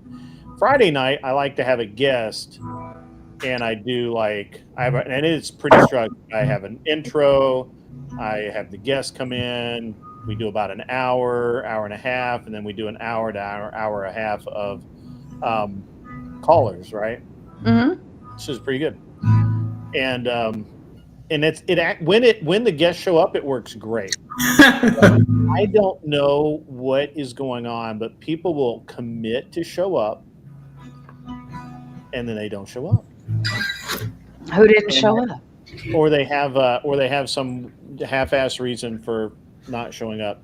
And normally I don't really care that much because I can monologue and just keep rolling. I don't give a shit. Raging Patriot's killing me. What are you saying? I missed something. Female prattle and feminist talking points. Hitler up. Oh, that is funny. I like that. I really like that. Feminist though. Why do they always say they say I'm a feminist all the time, but I'm not. I'm not a fan of feminine. Like, I mean, Raging's had a day today. He I don't know, but before I came in, I had everything set. The show, people started filing in, and he bounced everybody. He nuked the whole chat, just sent them all away. It was very funny. He's in a mood, which is fine. We all get those. But so I had and most of the time, most of the people are like, I was not late. But did they confirm? So I had this. All right. So let me back up. So lately, it seems like. Sorry. No. Go. I was reading comments. Oh, gotcha. So I had this. I had it set up, or lately it seems like. I guess I got to back up a little. When, not every time, but quite often, I have guests cancel either day before or day of. Like there's no time to get anybody else, whatever. So earlier today, I get a message from this person who's a streamer. Okay, they're used to being on camera, and they're like, "Hey, I've been thinking about it. I'm really not into it. I'm sorry, man. I hate to do it to you. I'm not going to show up." I'm like, "All right, that's not a bad deal." Yeah, but it left me kind of salty. I'm like, "Hey, man, that's bad. Don't do that." No, go ahead. There's more to the story. It just left me kind of salty because it kind of left me in a lurch. I can't, I really didn't. And I talked to Glenn before the show, and I'm like, got canceled. I'll find somebody else or whatever. Not 24 hours in advance, Arthur Dia, like 5 hours in advance. So I don't know. People. I mean, I've what irritates me is if they cancel a Mod Monday because it's not just a one-person show, like, it Yeah, revolves around multiple people, and that's sure. that one now, if you have something come up and you reach out and you're like, "Hey, something very personal, I have to tend to XYZ," I'm very understanding to personal lives. Um, I don't think I've ever had an interview cancel, um, but, like, I'm also very and I'm assuming you are as well, but I'm very, like, I give a lot of information up front. It's very Sure. professionally done, and I'm willing to bet you're very Relative. similar as well. Um, but yeah, I mean, I don't know. To me, if somebody cancels the day of, especially if you've advertised it, like if you've advertised it and yada yada yada, then yeah, I could see that as being like a Yeah, bigger problem. I did not advertise this one. Hmm. And I generically I don't, right? Because usually I only have like a week anyway. And like I've had, it just seems like a trend though that it since the maybe it's the start of the year or whatever. But like I had so I had a guy who he's an older fellow. He worked for Bear Stearns and Payne Weber, and he actually was part of. He sold and managed the bonds, real estate bonds, like the uh, the ones that caused the 2008 to 2012 mortgage crash. Oh, Mm. Yeah, so he was technically part of that. Um, so, but and he was going to come on, and Gordon was like, now he did let me know. He's like, yeah, look, I'm not going to do it. I'm old. It's you go too late. mhm. I'm not going to do it. And Yeah, I was like, okay, that's fine. So that was, and he let me know a couple of days ahead, right? He didn't really leave me in a lurch, but yeah. but I was like, "Ah, man, that sucks that he fell off. And that was a few weeks ago, or a couple of weeks ago, I guess. And I'm trying to get him back on because actually, I think that a lot of it has to do with just the fact the election's coming up, and he's just really, you know, I very politically active. So yeah. That make he's all wound up about that. yeah, this upcoming Mod Monday it was incredibly hard to find the left side, um, because they either, like, don't like Andrew or they don't like Kamala enough to debate for her, like, on her behalf, or, they were all prepping for stuff that they were involved in for the election day, Yeah, but I went through probably sending, like, 10 messages, and very few respond promptly, so it's like, I can't move on to the next person until I know that you're not wanting to do it, so yeah, I give 24 hours, and if they haven't responded, then I just move on, and then I'll get, like, a message back, like, 4 days later. I'm like, "How do you people live like this?" I could never like, when I get messages, I'm pretty quick to respond, especially if it has something to do with the show, and to me, it's just a level of professionalism, even if the answer is no, I still think in the world we live in with streaming and stuff, I think we should all be mindful and be prompt. So, yeah. yeah. I try to be. I just I was way saltier earlier, but I've mellowed out a lot. Yeah, earlier you were needing a tampon, but Yeah, you yeah, know, without a good bed. yeah. No kidding. I was really aggravated. Yeah. I can understand that, but I mean, especially if it's, like, just the 2 of you, you're not really losing much. I mean, you have to replan your show, obviously, but you're not like there's other people aren't being affected by it, so that's a good Yeah, thing, yeah. That's and look at it this way, if, like, obviously, they weren't really that excited to come on or else they would've, so if they did come on, it probably would've been a dud. so. One of the things about it is, so, and I think Glenn is right. I think it actually occurred to the fellow that because he mostly streams on this particular fellow mostly streams on Rumble.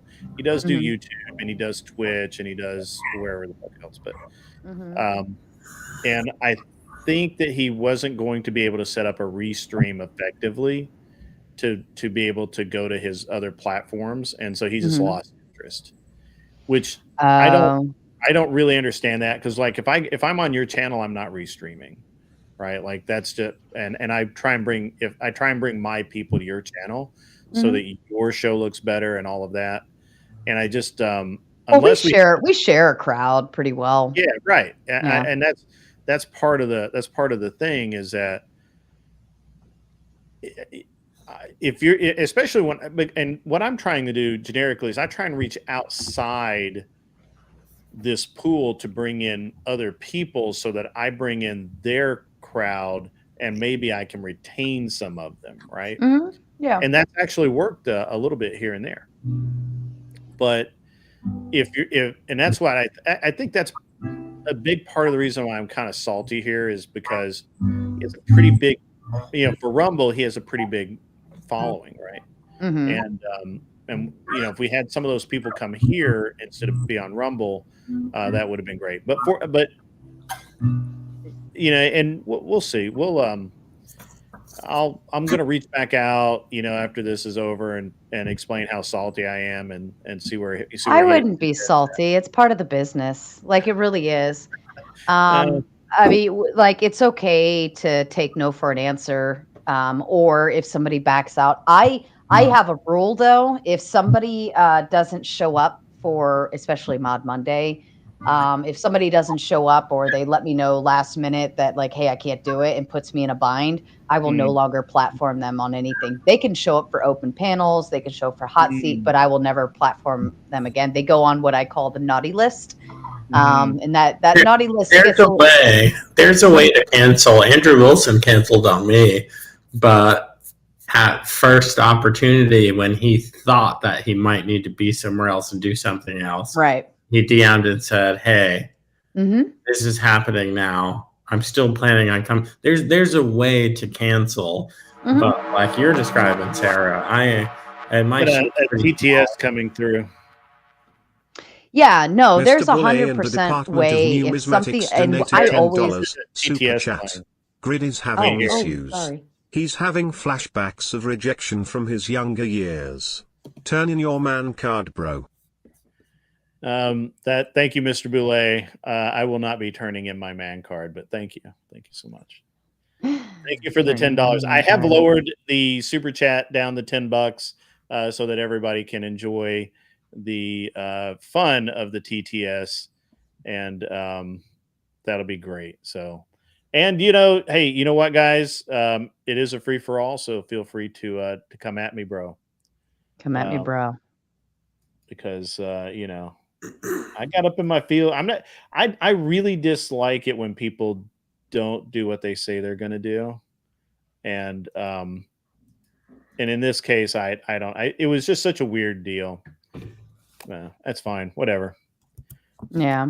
All kinds of things happen. This is actually one of the lower ones, but yeah, I think, go ahead. I think we have to be mindful of like what Joe was saying, how they cancel is a very important piece. I've let people know before stuff going on with my daughter and her health, like, hey, this might be an issue. Sometimes it is, sometimes it isn't. It's gotten better now that she's more stabilized, but I always let them know in advance, like this could be a problem, just fair warning, but also if, I always respect personal lives. So if somebody lets me know, hey, family issue, I'm not going to be able, it's like, yeah, no, you're good, do your thing. But if somebody just literally just says, can't make it tonight, or if I have to start calling you and say like, where are you? Cause the panel is starting now. That drives, I shouldn't have to hunt you down. Right. Yeah, but I also reward those who are reliable and always show up on time. And I reward them by I will platform the crap out of them all day and night, because that's, to me, is very important to be able to show up willingly and be on standby. I learned to get people on standby to avoid the situation altogether. Yeah, absolutely. Mm-hmm. Yeah, I mean, I agree. I mean, I don't disagree with any of that. I just, I don't know. Yeah, no need to be salty. I like being salty sometimes. It's not gonna make a difference, only because, like, look, you're having Joe on and Clover Tack's here, and of course I'm here now. Now it's turned into a fun, and Glenn was on earlier, so it turned into a fun little chill stream, and you make what you can make out of it, and your audience is going to be here no matter what. So that's yeah, nice. the audience always wins. The audience always wins. We make sure that happens. That needs to be on a t-shirt. The audience always wins. Mine's the chat always wins. The chat always wins. They kind of have to. Can't get around it, but it's fine. I really enjoy the, but I don't mind being a little. I was a little cranky earlier anyway, so. Aw, do you need a hug? No. How are you doing, Sarah? Is everything okay? And also, welcome Clover Tack. You were cranky earlier. You were cantankerous. You were ornery. Salty. A little salty. Yeah. How's that different than any other fucking day? I'm just curious. Today is Saturday. Oh, there we go. Okay. Valid. Today's Friday. Can I just say, today is Friday. People accost me about my smile all the time. I don't think I have a great smile. I know the imperfections in my teeth and smile and blah, blah, blah, blah, blah. But can I just say, 0% flirty here, but Sarah has like an A+ smile. Like, do you guys see this? Simp. Yeah, I simp for my wife, and it's worked out pretty well. That's good, though. Trying to put baby numbers. But thank you so much. My parents would call that a $4,000 smile. When I got braces when I was in high school or whatever, they always say a $4,000 smile. I'm like, that's it. But yeah, thank you though. It's very kind. It's a good smile. It really is. I try. I don't like my own smile, but all of these, like, I have a weird demographic, and they're always like, "You got a great smile," and I'm like, I played trombone for 20 years. There's some things going on here. Aw, I actually have a crooked smile. There's your man card. Make that an overlay so you could just throw it up on the screen anytime you want. Just for Mr. Boulay. There you go, Mr. Boulay. He's got it. But no, I actually have a crooked smile, and I actually have to work harder to make sure I don't smile crooked. And I smile like without like the piece dropping, like the way it drops. Well, I got you beat because my crooked smile is baked into the muscular structure of my face because I don't play. I played the horn offset, so my teeth cusp off to the right. No way. Oh yeah. So yeah, but I smile and people are like, "Oh, it's a great smile." And I'm like, "But my teeth actually like fall off. They're rounded, like the shape of a trombone mouthpiece." So I don't know. Maybe I turned my head sideways and it looked straight. I have no idea. Yeah, my lip like drops when I smile. They thought I was having a stroke. It was like they were like I was in the hospital once, and with the symptoms I had, they were like, "Okay, go ahead and smile." And I smiled, but this piece dropped down like the way it does. And she's like, "Is your smile always crooked like this?" And I was like, "Yeah, like it's a thing." She's like, "Okay, no stroke, we're good." But yeah, it does. It just like drops down. But it's only when I'm like really doing a hard smile, like really like excited. So I actually have to work hard to not force the smile as hard when I do to make it not do that. It's weird. Dirty little secret, right? We're way harder on ourselves than anybody else because 99% of people don't fucking pay that much attention. Yeah, no, I agree. I don't complain about it. I'm aware of it. So like when I take pictures or, whatever, like I have to make sure I'm just not forcing it bigger than it, so that it doesn't do that. I get the most compliments on the worst beard days. Me too. My beard, the bad days. Yeah. How have you been, Clover Tack? I'm okay. Yeah. Last time I left you on panel, we were talking about pews and stuff, and usually are if I'm here. I usually monopolize it as much as I can. Conversation. I try. What's this RMR on this pistol here? Is that a? It's not a hex wasp. What's the dot on here?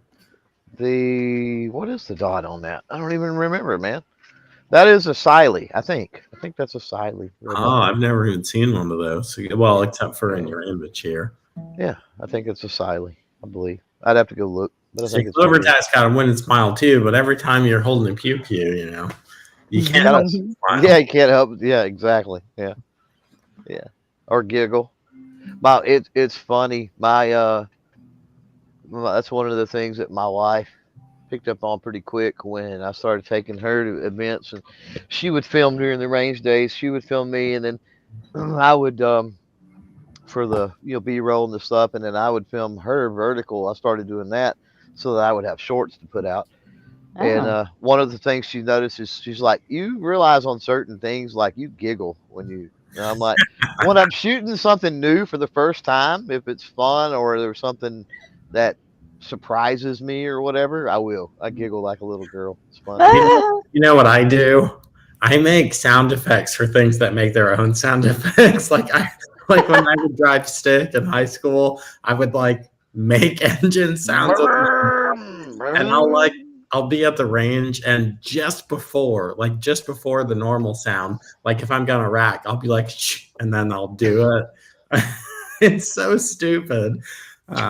Yeah, but did you play like Army as a kid and all that? Oh, You yeah. had to make the sound effects. Yeah. Oh yeah. Yeah, old habits die hard, man. It was less funny when I was in the Army making sound effects. So all of our bicycles were always motorcycles, right?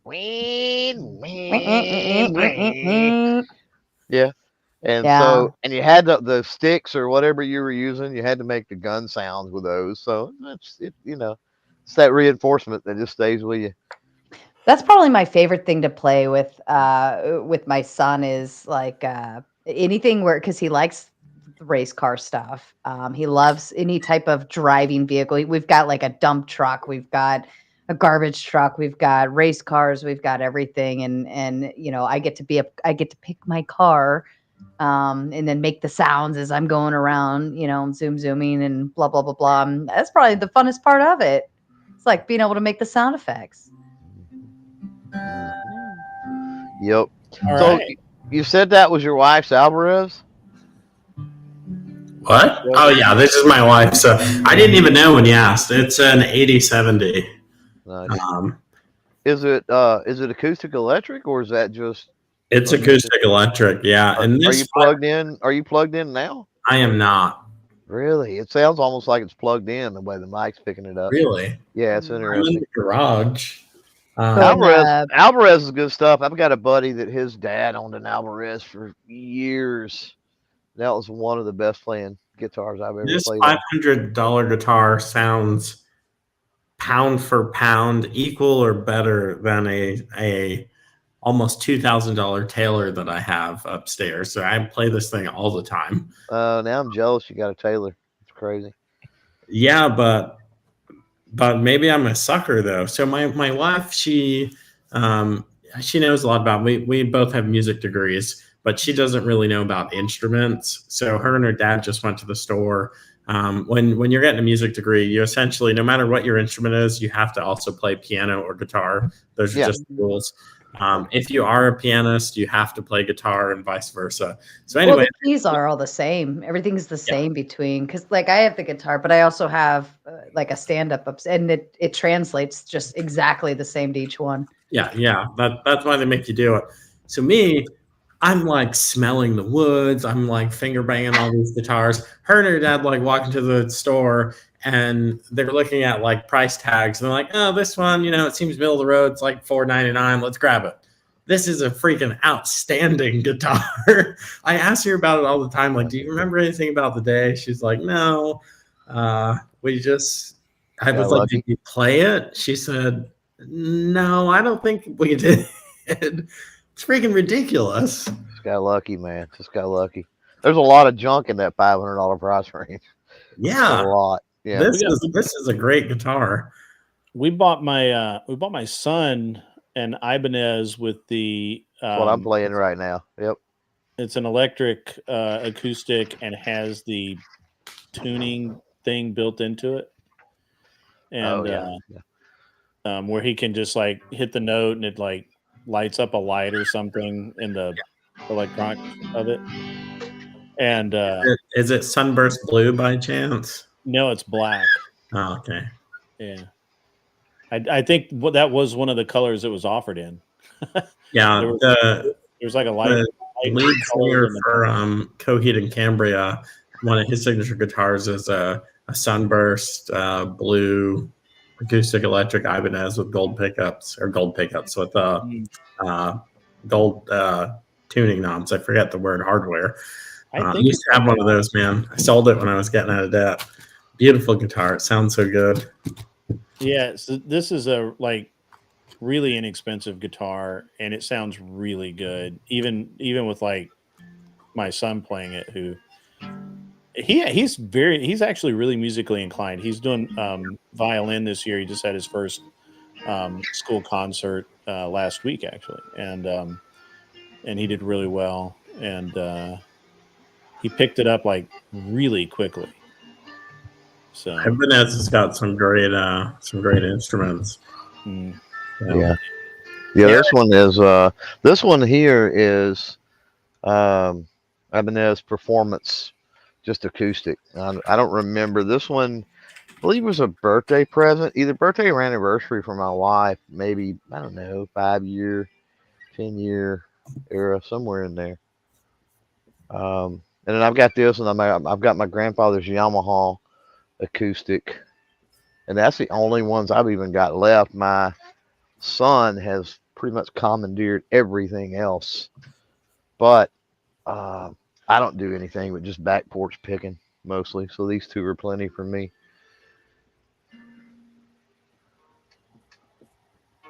Oh, I sent Angry Man some cigars, and he got them. I guess he mentioned them on his show. I just got a weird ass text, and I have no idea who the fuck this is. Oh, sorry about that. Not me. No, it says, what you happened free? last night that you ended the stream so quickly? We were having a lot of fun. Oh, I know. My daughter, this whole weekend is like Halloween party central for all the high schoolers. Mm-hmm. And listen, my life revolves around her social life, her sports activities, and everything, and then some. And she was there was a plan, and she didn't stay with the plan, and so mom had to go accommodate the plan and go pick her up. And she had an earful on the way home because I was very upset. That's not how it was supposed to turn out. And so basically I had to go pick her up when she was supposed to do a sleepover, like all of this shit. So I was like, whatever. So I went and picked her up. And then tonight, very similar thing happened. She asked me to take her over to this friend's little get together, and I was like, all right, I'll take you over there. And then I said, how long are you going to be? A few hours, no big deal. All right, I'll do a stream while I'm waiting. Because I had nothing else. Like, my youngest is gone, so like for the night. So I was like, oh yeah, I'll do a stream. And like 5 minutes before my stream was supposed to go off, she messages me. She's like, can you come get me? Like, the things didn't happen the way it's supposed to happen. And yet, and I was like, oh my God. So I just canceled my stream for tonight, pushed it to tomorrow. And I was like, because there's no point in starting one now. It was like 10:30 when I was getting back. So right. I was like, whatever, I'll just come hang out here and, hang with you. But her social life is killing me. It will be the death of me. How many kids do you have? I have 2. Fun. Clovercat, you got kids? Yeah, I got 3 kids and 3 grandkids. Oh man. Yeah, right. The way that daughters I'm inundated with estrogen though too, man. It sucks. It's because I got girl, boy, girl, and then 3 granddaughters. So, yeah. My youngest son today, he's 3, almost 4. He's just a few weeks away from being 4 years old, and he threw a massive fit at daycare today. He wanted to come home. He was trying to open the door, and he knows how. He was determined that he was going to leave, and so they had me come get him, and then that was fine. and my oldest son has homecoming tomorrow, and he wants to go to the homecoming dance. And I said, "Are you positive? Because freshmen don't usually go to the homecoming dance. None of your friends are going, so if you want to go, that's cool. But I don't want you to get there thinking one thing's going to happen and nothing, the wrong thing happens. But we'll find out in the morning whether he wants to go." So. Homecoming. Right? Ours was a few weeks ago, and Okay, dudes, gentlemen, lady, I'm gonna call it a night. Yeah, you look beat, man. You need to get some rest. Are you kidding? After the week that I had, last night was the first time I've slept in like 4 or 5 days. I am beat. Beat. I'm very observant of these things. Yeah, I feel like never mind. That's inappropriate. Yeah, and I haven't. You can tell that he works in an office, because where I will just immediately go to the off-color comments and remarks, he will be so polite. I'm just aware that I'm on the internet. If you heard the things that are said in my office, you wouldn't believe it. Yeah, okay. We're not office people. We've been put into an office. But anyway, that's all that I'll say about that. It's been fun. Yeah, it has been fun, Joe. We need to actually put together a topic and do an actual show at some point. Yeah, let's do it, man. I'm so tired. I haven't even had bourbon today because I would. Whoa, no bourbon. Right. How are you still upright? I don't know. All right, we'll go to bed. Get out of here. Go away. Take care. Be good. Man. Hi, Joe. Later. And then. Oh, and it suddenly got quiet. All that background noise from his garage. Yeah. That's all right. Oh man. Probably does feel like Joe Biden, Michigan Christian. I think Michigan Christians had maybe a little too much bourbon tonight. He's been on a tear a little bit. So. Mission Christians. If I haven't said hello to you as you've come into the chat, I apologize. I haven't actually been paying attention to the chat. And just for you guys that have come in to know, shockingly, I have dropped the TTS feature to $10 instead of $20. That works on YouTube or Streamlabs, so feel free to interrupt our chat. So glad that you said that. Sorry. All right. Sorry. These spam messages are crazy. I get this message saying, "Are you free to watch a movie tonight?" And I have no idea who this is. And I write back and I say, "Depends on who this is." And they say, "I'm Ariana from Los Angeles. You must be Brian, the fashion designer. Am I correct?" What the fuck? I don't even know what that is. That's definitely a spam You message. should play along. Why, yes, I am. Oh, okay. Can we do that? Let's do it. From HR, we'll see you tomorrow at 1 p.m. Arthur Die is pretty funny sometimes. All right. If I'm Brian from the fashion designer, what would I say? Of course, love. I'll be there tomorrow. Of course. Oh no, they want to watch a movie tonight. What's up, Flow State? I see you there. I see you creeping. No, Flo's on a little hiatus. A hiatus? Yeah. So he had something go wrong with the stream last night. Uh-oh. Flo, come tell us why you're a bad guy. Somebody give Flo the link if he can still use the computer. I can send it to him. Yeah.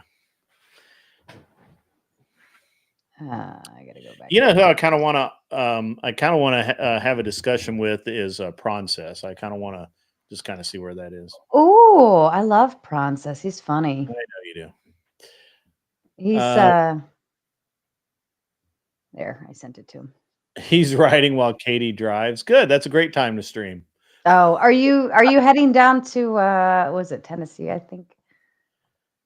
Oh, if he's coming to Tennessee, he can hang out. No, you can use. Hey, seriously, if you're coming to Tennessee, you can use and happen to be in Middle Tennessee, you can use my lake house. Nobody's in it right now. Okay, I'm on my way. Seriously. Don't have to tell me. I've family down in Tennessee too. Do you really? Yeah. Oh my God, Lebanon. Oh, that is literally down the road from me. No, I'm gonna come see I your fly ass. out of that airport all the time. No way. I'm Yeah. totally making it on my list. Yeah. Yeah. When I go to see my aunt and uncle, we're getting lunch or some shit. Oh my God. Okay. Yeah. Yeah. Sure. Yeah. Oh my God. I had no idea. Yeah. Flow State Punch Winchester, Tennessee, because obviously I would put my lake house in Winchester, Tennessee. Punch Winchester, Tennessee into your GPS and call me when you get there. I'll give you a code to get in the door. You need some background music now. The guitar went away. Oh, all right. Sarah, tell her you. I just went ahead and reported it as spam because I don't feel like dealing with all that mess. And then they put my number into other random spam things. So Yeah. I get those. We are. Oh my gosh, I can't believe you're down there. Like, holy crap. We've probably crossed paths during Probably my not. times down I there. don't get out much. They don't let me out very often. It's somebody let me out of my cage. This isn't the mall. Who's going to the mall? Are we going to the mall? You need some background music, Greg. I'm working on it. Here we go. Nothing with lyrics though, because then it's like, got to be instrumental only. I only do lyrics, but why do instrumental? Where did it go? Oh, there it is. I see it. Let's just see how we like this.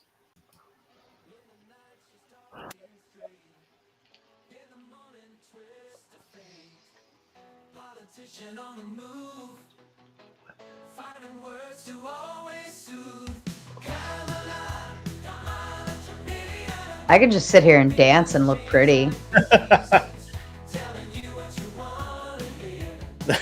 All right. Well, all right. You convinced me. I'll change it.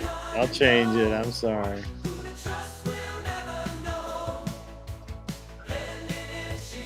I don't have any relax. Yeah, if it has lyrics and it's loud, like you won't be able to. At least I don't. I wouldn't be able to sit and like have a thought process for anything, because then all I hear is the lyrics. Yeah. If it was instrumental, it'd be fine. I could just play I could just do this one. It's not even tuned, man. It's too big. It's too big for the chair. We could just. Is that Clover Tack saying that, or is that you? It was What? Clover Tack. Did he say, I don't feel like it? Oh, I was talking to myself because you reminded me. That sounds almost like Knight Rider. Like talking the Knight Rider theme. I don't have any elevator music. I am not an elevator music person. This is good. I'm at a rave now. We're good.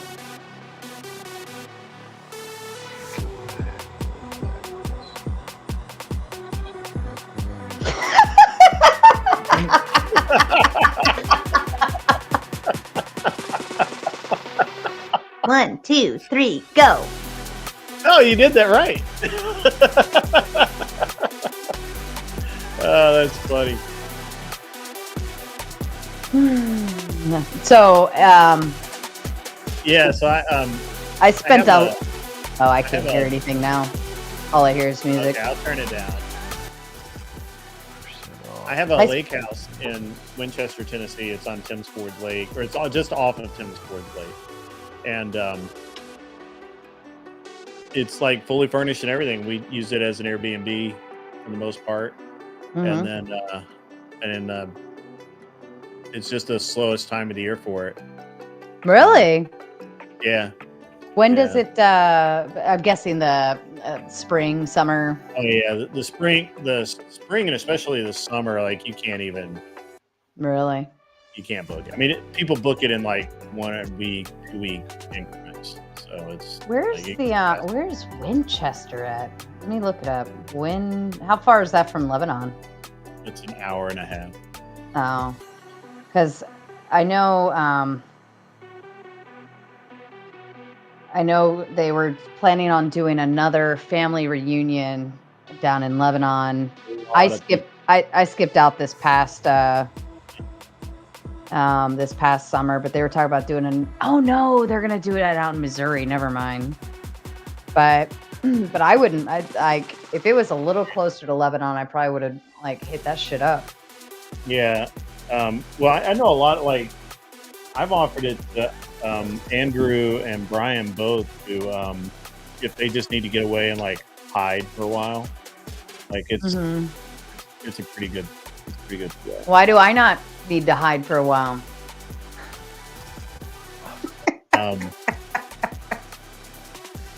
I don't know. You probably need witness protection. You need to go to Texas and hang out with Clover. Hang out with who? Clover Tech. Oh, is he in Texas? What part of Texas are you in, Clover? In the woods. Hang out in the woods. In the woods. The deep woods. With the ticks. And starting to cool off, though. So ticks won't be that big of a problem. Skeeters and ticks. Yeah, I like Texas. I spent some time in San Antonio, down around. Oh my God, what is the? It's South Padre Island. Is it South Padre? Yeah. Padre. Yeah. Maybe. That is fun. I like that one. Like the beach is just. And it's just kind of it's touristy, but it's still empty. Like you still feel like you're on a private beach almost because the beach just isn't like pounded by a bunch of people. And the sand is white, like closer to white. But the crabs, like they have the crabs with the like where it's got like one big arm and then the other arm is just regular. Those little suckers are running around everywhere. It's crazy. But yeah, South Padre. I went there a couple times, so that'll definitely be on my go back to list. It's beautiful. Yeah, it is basically Mexico. Like if you just look to the right when it depends on where you're at, but if you just like glance over, you're like, there's like, if you just swim that far or walk, like, and border patrols everywhere. Yeah. Yeah. It's nice though. I liked it. Cool. I know I am. Yeah. It's going to be that kind of night, I guess. Good kind of night or a bad kind of night? That's always fine. Did Flow State not want to come up? Does he not want to play? I sent him the thing. If he's in the car, it probably wouldn't be reasonable for him to drop in. I'm the only one that streams while I'm driving, apparently. Oh, because my Jeep, it has the canvas top, so it would be so incredibly loud and obnoxious. Like it wouldn't be fun. For whoever's listening. Yes, screwed up. It is the Piney Woods. Tiny little one. I am on one tonight. I'm on White Claw number 1. And then I have my backup number 2. Yeah, I wasn't gonna get a drink because I knew I was gonna have to go pick her up in a few hours, but since I brought her back earlier, I was like, oh, we'll just swing by and pick me up a little can or 2. That's interesting. Is it? You're distracted. Pick you up and pick me up. I've never put you drank. down. One of the two. I've never drank, so I don't. I never had to quit, so worked out well. Never drank ever. Never ever. Oh. Never had a drink. Really? Really. Like not even like a champagne toast? Nope. Prude. Wow. Fucking prude. I am. I mean, smoked, drank, gambled, or done drugs. Yeah. Oh, you've gambled plenty. You just haven't like formally like gambled. So, you've owned too many businesses not to have gambled. Yeah. Well, yeah, right. Yeah. Okay. I'll go with that. I've never done that. So. Yeah, I like the times that I've gone to Vegas, like we put, I think we took a 20 and we put that in the slot machine just to say we did it. We played until it ran out. But then the other time I went, it was for like somebody else wanted me to gamble his money, and I was like, all right, you know. But I ended up winning $600 and giving him back like his original, like the original amount he gave me. So it worked out pretty well. I was like, cool. And that was all on roulette. That was fun. We spend a week in Vegas every year, and I've gambled $10 there. So. Yeah, my dad always told me, like, we never gamble money you don't have. And to me, it's like, I just always looked at it like I just see other things to do with, I don't know, $20. Like I could imagine $20 going to something completely different, or even $1,000 or $5,000 or whatever. And I look at, like I look at kids' sports activities or uniforms, or I don't know, something else that's more important to me than a gambling table. Am I willing to lose it? No, not at all. Well, I had a pretty serious gambling problem for a number of years. So, thankfully, I was in a position that, you know, it wasn't detrimental, but it was still pretty sad when you look back at all the money. Yeah, I don't know. I'm not sure if it worked or not, but I sense feeling. Oh, yeah. Let me go look. I bet it's freaking awesome. Yeah, I don't know. Gambling just wasn't my thing. Never has been. Oh, I think I gotta log in for it. I'll have to look at that later. But I don't know. It's just I just look at more important things that I could do with my money, like buy a White Claw. Right. Well, I'm budgeted, right? I'm very, very Sure. well budgeted. And I look at like, I have a column of shit I don't need. Literally, this is shit I don't need. And this goes into that column. So I look at it as like, do I have enough access room for shit I don't need? And it's a very short list, but I also look at it like I don't ever spend money on myself. So when I do get the opportunity to, you know, have a drink or two, whatever, I'm like, that's shit I don't need, but it's part of it's budgeted in, like it's good. Like you deserve this. You're good. You're okay. But yeah. It's in your essentials column. Perfect.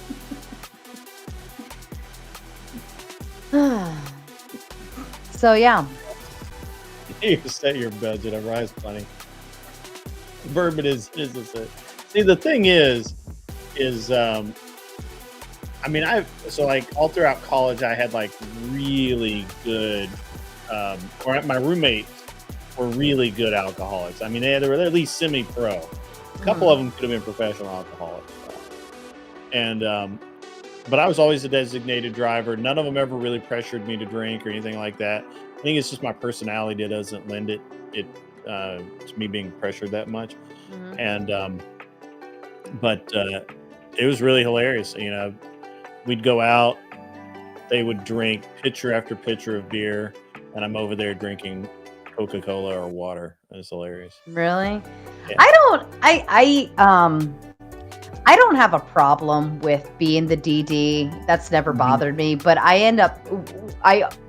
my rule is even if I have one, like we're going to Uber, right? So I've had people invite me to come down to Baltimore, DC, whatever, to, you know, hang out. There's like, you know, like they're part of a band. They're like, come see us, whatever, come hang out. And I'm like, nah, because even if I want one drink, I don't want to pay $100 to Uber home. And I'm not going to do it. But most of the time, what happens is if I go out with girlfriends or whatever, I always end up being the one holding the hair. I end up being the mother hen, you know, like taking care of everybody else. Even on my on my 30th birthday, I was so irritated by this fact. My girlfriends planned a whole night out, that we have a casino out here and all this. Like, it was fun. We had a great time, but they all ended up completely shit-faced and annihilated. And I'm like, it's my birthday and I'm holding your hair back and I'm taking care of everyone. Like, why is this a thing? But I don't know. It is what it is. Can you turn it down just another nudge or two? Because it's like overpowering. If you looked on top of our fridge, you would think that we were alcoholics. But the sad truth is all of those bottles are years old for the most part. Because, I mean, I'll have a few drinks throughout the year. And then there's one night that there's one party in Vegas every year that I get right up to the borderline. I mean, I know my limit, and I go all the way to that limit at that one party, and that's about the extent of my drinking. Yeah. I think it's, I mean, there's nights where I'm like, nah, I'm cutting loose, you know, but usually I ride solo. Like, I'll happily go to a bar by myself, but I always run into everybody I know. So it works out well. I never worry about it, but then I'm not accountable for anybody else at that point. And it's like, I can come and go as I please. I can shift up, like, cause we have all of our bars down on a main street. So I could just like walk over to another one. And if the other one's like not feeling the flow or whatever. But I don't know. I have a rule where if I go out, especially if I'm going out alone, like if I don't have a water in between every drink, then I am wrong. If I get too crap faced, like, then I am wrong. You know, it's because I'm alone. Like, I have to make sure that I'm, you know, maintaining myself. But all of my BFFs all live like 2 hours plus away. So it's like, I have a few like friends here, but like nobody that I've, you know, they're not like my best friends. This sucks. Yeah, I get it. Yeah. It So is. So when I was in college, I'd go out with my guy friends, and obviously, and sometimes, you know, a group of girls as well. But usually, I was always the guy who just ended up being the designated driver. Always ended up, you know, being the guy who knew how to get back to the hotel that we, you know, and the name of the hotel, right? So that was always helpful, and I was always the responsible one. Oh, that makes sense. Yeah. And sorry, I'm looking at your Airbnb. So I could literally pack my paddle boards, because it looks like there's a drop in, right? There's a paddle board in the garage. Nah, is it a hardboard? No, it's an inflatable. Oh, see, I got like 10 of those. I got like 10 inflatables, but I got 2. I prefer the hardboards. So I got 2 of those. Paddleboard. My wife likes the paddleboard. Yeah, I have one. I still have another one, an inflatable that I shipped down to my uncle's house. Because I brought a few, but then I needed one more, and so I was like, I'm just gonna go ahead and like Amazon it down to you and call it a day. But then I couldn't like bring it back, so it's still sitting there in his garage. I'm like, whatever, it's good. But I mean, I like my hardboards. They're, I don't know, like once you get a feel for it, makes it, because I've tried the inflatables, and I mean, it feels fine, but it definitely, if you're hitting bigger wakes, right? So the bigger the wakes, like the hardboard, you can feel it better. Whereas the inflatable, it's like it's more flimsy. I mean, they're pretty sturdy, but like inflatables, I would use for something like more of a soft water, like easy, nothing crazy going on. You're not planning on, you know, hitting any big wakes. But like if I'm going down to the Chesapeake and the wakes are like 5 feet tall, like I have to be on a hardboard, because it's like surfing, but you're just up, down, up, down. Yeah, we don't have that. Because there are wake boats that run in the lake. Yeah. Well, that's okay. But yeah, I love my hardboards. That's the only reason why I have a truck. Like that's the only reason why I got it. Because it's like half Jeep, half truck. So but it was mainly so I could not only make trips to Home Depot without needing anybody, but number 2 for my paddle boards. Yeah. Home Depot delivers. I know. But if I'm just getting like some even if I'm getting an 8-footer of wood or sheetrock or whatever, like I could still pack it in the back just perfectly fine.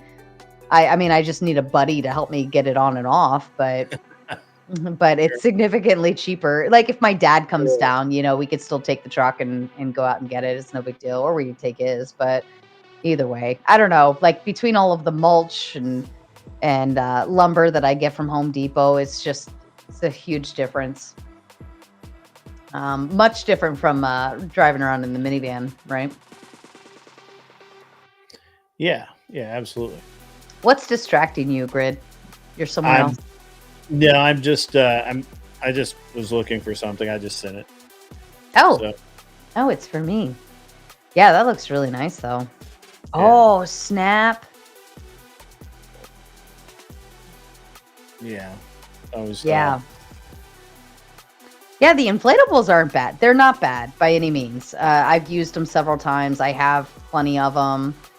we have kayaks and canoes, and I mean, there's the garage is full of nothing but toys. It's got golf cart, all that. Normally, we don't let the renters use the Airbnb guests. They don't get to use the garage, but we own that so that we can stay there. So that makes sense. Yeah. So that my wife wanted it as a getaway, and I sent you another picture, and that's the last one I'll send. But oh, that's beautiful. Yeah, and so we actually keep the boat in the marina. I actually have to go tomorrow and pull it out of the water for the winter. I was gonna say, are you gonna wrap it or do you wrap it? No, I don't do that. We actually, I'm hoping to get it in the shop here the next couple of weeks. It's got we had some work done on it, and I think that they had to we know they had to lift the motor. We think they set it back down on one of the steering cables. Oh no. It's not cables, it's a line, but because it's hydraulic, but it's never had, the steering's never been right since it got back. So. Oh snap. Boats are finicky, man. Like it's like it just doesn't take much for it to, have an issue. It's incompetence, honestly. Most of the people who are working on boats have no idea what they're doing, and the boats are also different from one to the other. So they just get a mechanic that knows how to work on stuff and hope that he can make it through, right? Yeah, and it's it's really interesting because I function at a pretty high level as more or less a glorified mechanic for a long time, and I can just look at the work and be like, that's wrong. Right. So, but, you don't work on it yourself though? I do. I just there's a couple of places near me that one guy does actually really pretty good work, and he's reasonably priced. And I have a lot of projects. I just finished this Mini Cooper that I bought for my wife a little while ago. I would say it's finished. It's like 98% there, and I test drove it this morning, and everything's great. So I'm going to take it to probably take it in on Monday and have the AC and charged, and the I in theory could do. I just don't. And then the other thing. Oh, it needs an alignment. Also, I can't do it. It's just why. It's easier. It's easier for those guys to do it. Do you have a lift and everything? I don't. So that's that's actually the biggest problem. That's the only reason I sub out any work. I don't have a lift anymore. But, Mini Coopers are fun though. It was probably 15 years ago, but when I had my Jeep Commander, one of my roommates, she needed a truck, she was moving a bunch of stuff or whatever. And so I traded cars with her, and she had a Mini Cooper and I had the Commander. So she took my truck, and I took her car to work that day, and I was zooming up 95, and I mean, the Commander has a Hemi, so it's like, you know, like powerful, but it like the Mini Cooper, I was like zoom, zoom, zoom, zoom, zoom. Totally different world. And the turning radius on that bad boy is ridiculous. Like it just moves. It's versatile, very versatile. Yeah. Fun. Yeah. What Yeah. does she want it? Did she want a Mini Cooper? Yeah. I was telling the chat earlier. So my wife always loved those cars. It's just when we got married, I couldn't justify getting one, right? Mm-hmm. And because I was planning all the money either into her education or into the business. Mm-hmm. That's where all the money went, right? And when we could afford it, we had kids, and neither one of us thought it was a very practical car to have with kids. Right. That makes with a small sense. kid. And so it was just never a car that we needed, right? It just never like really fit. One of the BMW Kronos, one of the BMW Minis. And so about 2 years ago, I guess, I was on, and the way all of the best stories start in modern times. I was up late. I was surfing Facebook Marketplace, and there's this Mini. It was like $1,200. Oh wow!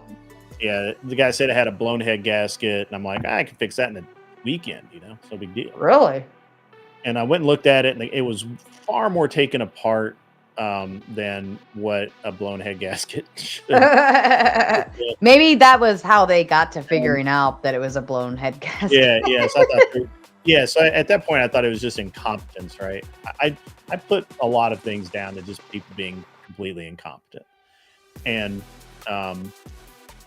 but I gave him $1,000 for it, loaded it on my trailer, took it and put it in my warehouse, and kind of forgot about it for about a year, maybe a year. Yeah, a year and a half. Mm-hmm. And about this time last year, we had bought the apartment in New York or New Jersey. And so all of a sudden, the idea of having a car in that area suddenly started to kind of make sense. Mm-hmm. But you don't want a big car, right? We're talking about taking the sedan up, and I'm like, I don't really want it beat up in New York, and it probably get stolen anyway. So why would we do that? That seems like a bad idea. Same thing with like anything else we had was either too nice or too big. That's what she said. Right. Exactly. And so, and we saw all these minis around New York, right? Because we're walking around around the apartment in New Jersey, we just seeing all these minis like everywhere. And now she doesn't know that I have this Mini, by the way. I bought it to fix it as a surprise for her. Aww. And she doesn't know I have it at all. My son knows because he helped me go get it, but he's keeping his mouth shut. And she starts talking about getting a Mini. And I'm like, oh boy, here we go. And I could literally, I was watching her like surf the car ads locally, and I'm like, I better stop this before she hits add to cart. Would she do that without you though? Oh yeah, she totally would. Nah. She would tell me later. Yeah. Well, so I mean, nah, it's bad things. Basically, if it's under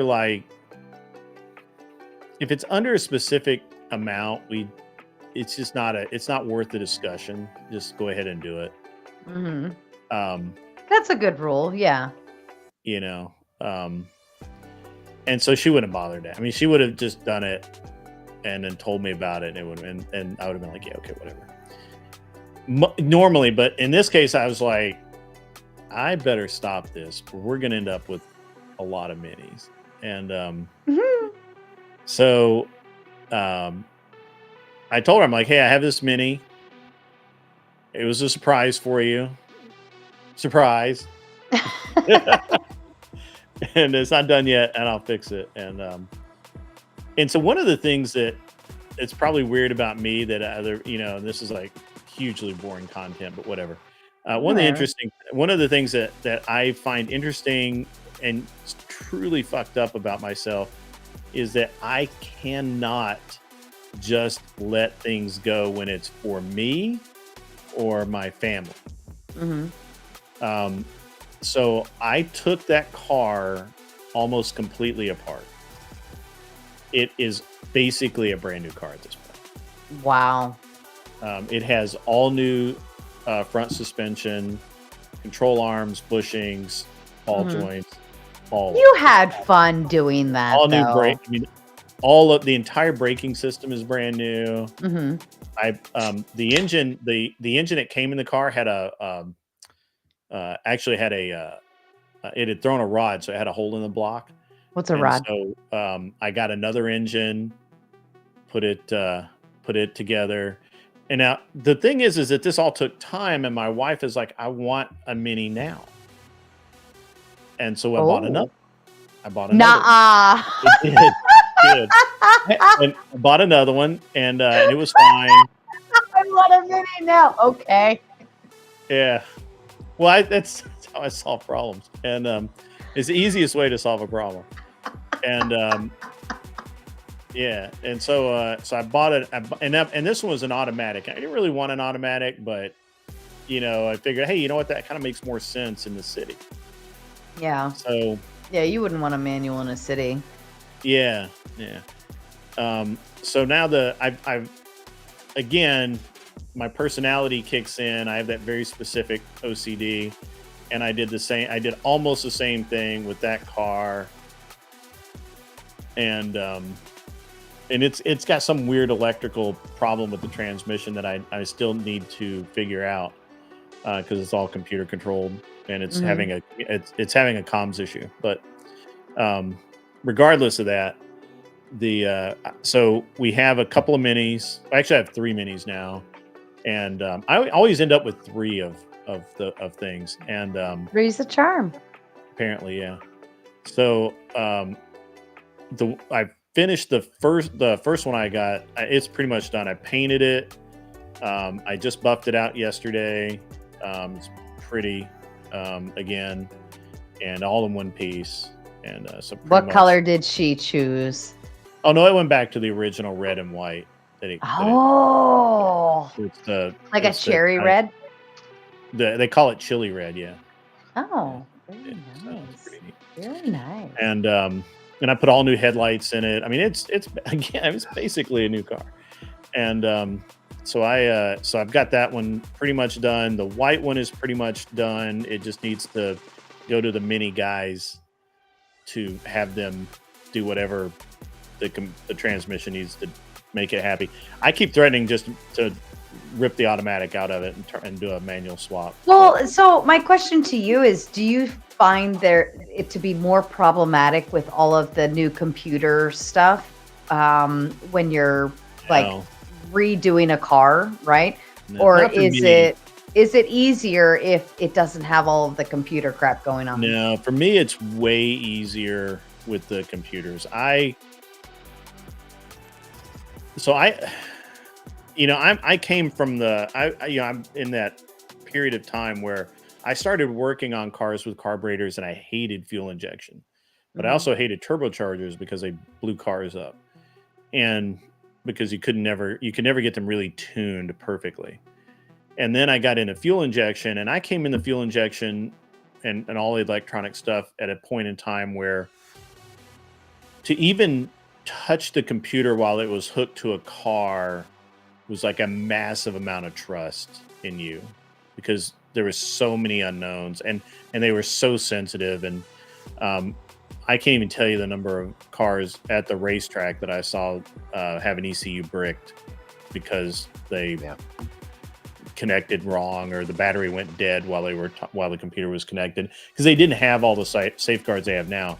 And I kind of came along with that. And at one point in time, I was so deep into it, and that I was That's doing. What she said. Exactly what she said. because I am usually deep into it. But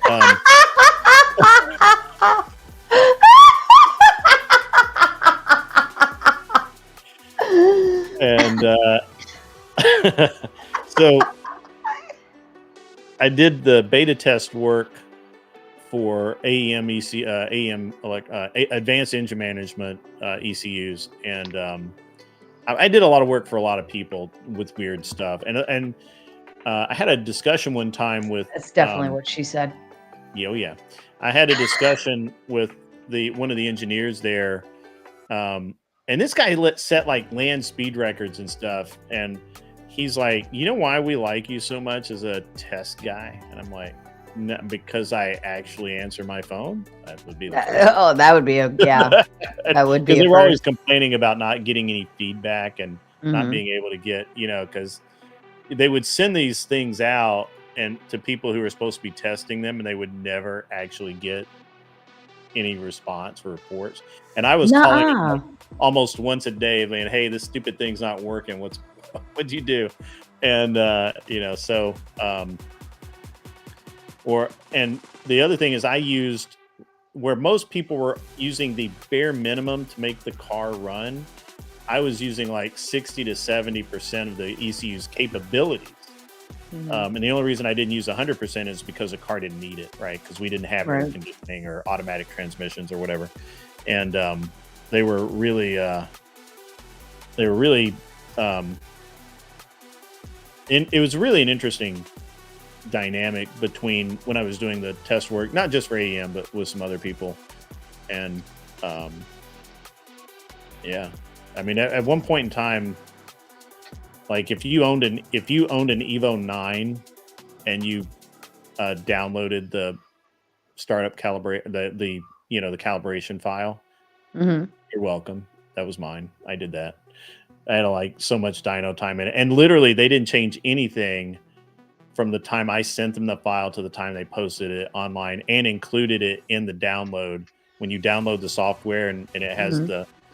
the files there for you to just enter in, it was literally, I mean, everything was they didn't change anything. Wow. They didn't need to. And I would find things that they never. Since I was using so much of the capability of the ECU, I would find things nobody else would find. And they liked that because they could fix it. So right? You're very intricate with how you operate and how you work with the machines, right? Like you have a broader, like a bigger understanding. Yeah. Like me, I might look at something and like if I look at a machine, I'm just going to say, okay, point A, point B, point C. That's all I know, right? Because the instructions tell me to, but you understand the why behind it, which is probably what makes you so good at being a feedback person, because you're thinking more along the lines of like how, why, where's it going? What's it feeding? Whatever, like, as a concept.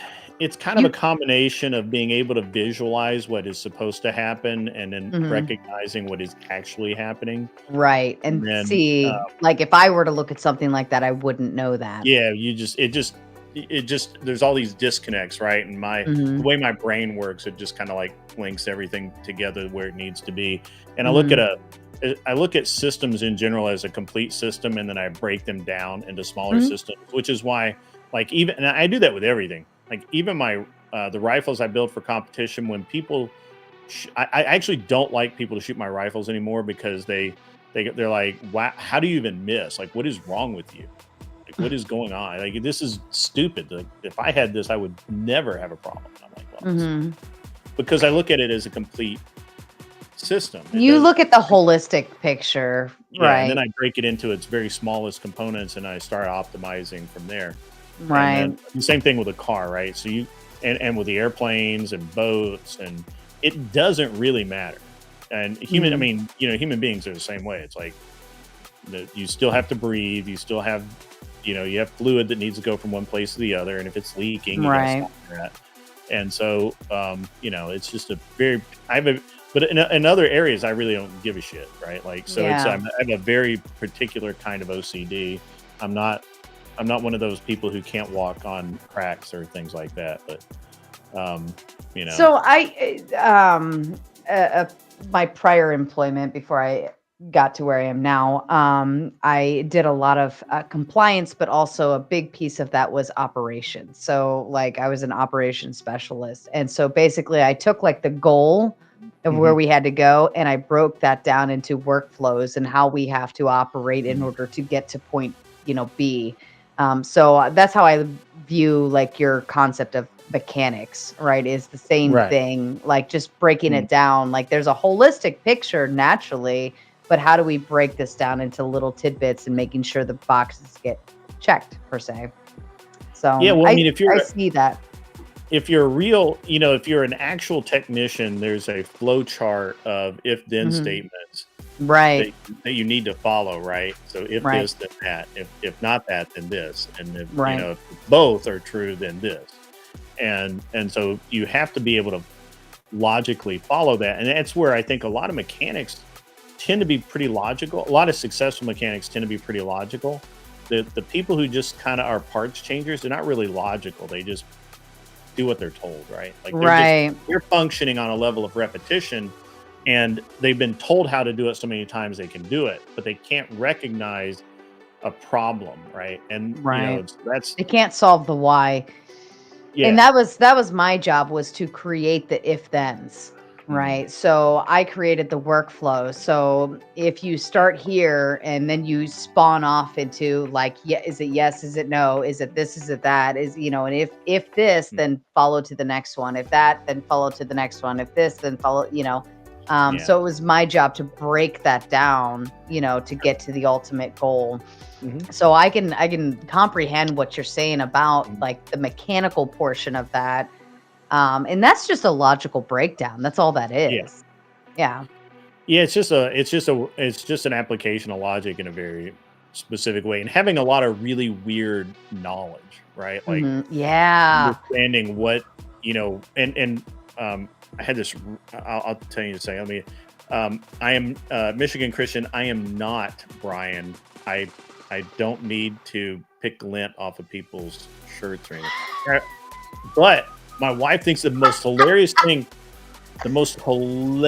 thing is how my wife would laugh at me so hard because I could be working and I would stop everything because I had to clean the shop. And there couldn't be anything on the floor. I hate anything on the floor where I have to walk or lay down or whatever. If I had anything on the floor, it's got to go. Well, that's just cleaning up along the way, right? Just but I mean, it literally, like, I would be working and whatever I have like a set point of where it gets to be too much, and then we just it just has to go thermonuclear and we do everything. And I would literally that makes sense. That's actually a good thing though, because then you know where your cusp is, right? And if you know where the cusp is, then when that point happens, and then you feel better, and then you can move on, right? I'm kind of like that too. Like if there's a mess, right? Like how far has the mess gone before I need to clean it up per se. And there's a very specific point where I just there's nothing else is going to happen until this gets taken care of. My point is infinity. Oh my God, he's still with us. I was just gonna ask. I was like, is Clovertech okay? I don't think he's still with us. I'm just glad to see Clovertac every time I see him because he had some very scary health issues just a few weeks ago. And Glenn's giving me a run for my money, though. I know you two guys are trying to race each other to see. I'll be right back. I'm gonna go. We're just trying to die. Yeah, don't do that, man. I got a doctor's appointment Tuesday, so. Yeah. I don't know. We gotta figure out some shit, man. I can't go into. I got a week in Vegas in January, and that's a rough week, man. It's a shit and get, little sleep. I gotta be right for that. So I kind of don't miss going to SHOT and some of the others, but I kind of you don't go in the same capacity either. Yeah. Man, I remember my first year at SEMA. I went and I just looked at the cars and looked at the products, and it was so nice. And then the next year I went, and it was all business all the time. It wasn't a minute. There wasn't a room I could walk by that I didn't get pulled into a meeting, or Right. somebody wanted to talk to me about something, or Oh man, I've already had 2 companies set up meetings already. Like it's Yeah. like, yeah. so I really don't like doing that. I prefer to do it on the fly instead of having stuff scheduled out. But Yeah. what are you gonna do? Yeah, I don't. Well, I mean, SEMA was like that for me. Shot wasn't really like that for me because, as a matter of fact, the only way I got into Shot was because the guys at Thunder Beast were friends of mine. Yeah. And they put me on the list. Got you? Yeah, pass. Yeah. Yeah, it got me in. And it was pretty good. So, but I don't know what I really don't know what kind of happens with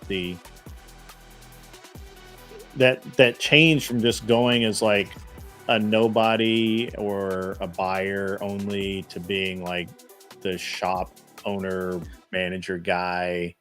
Big difference. Yeah. That change is hilarious, man. And so the problem I had is I had so at one point in time I had the service shop, I had the tuning shop, I had the race shop, and I had the paint and body shop. I had like 60 people working for me. And maybe a little more. I don't know.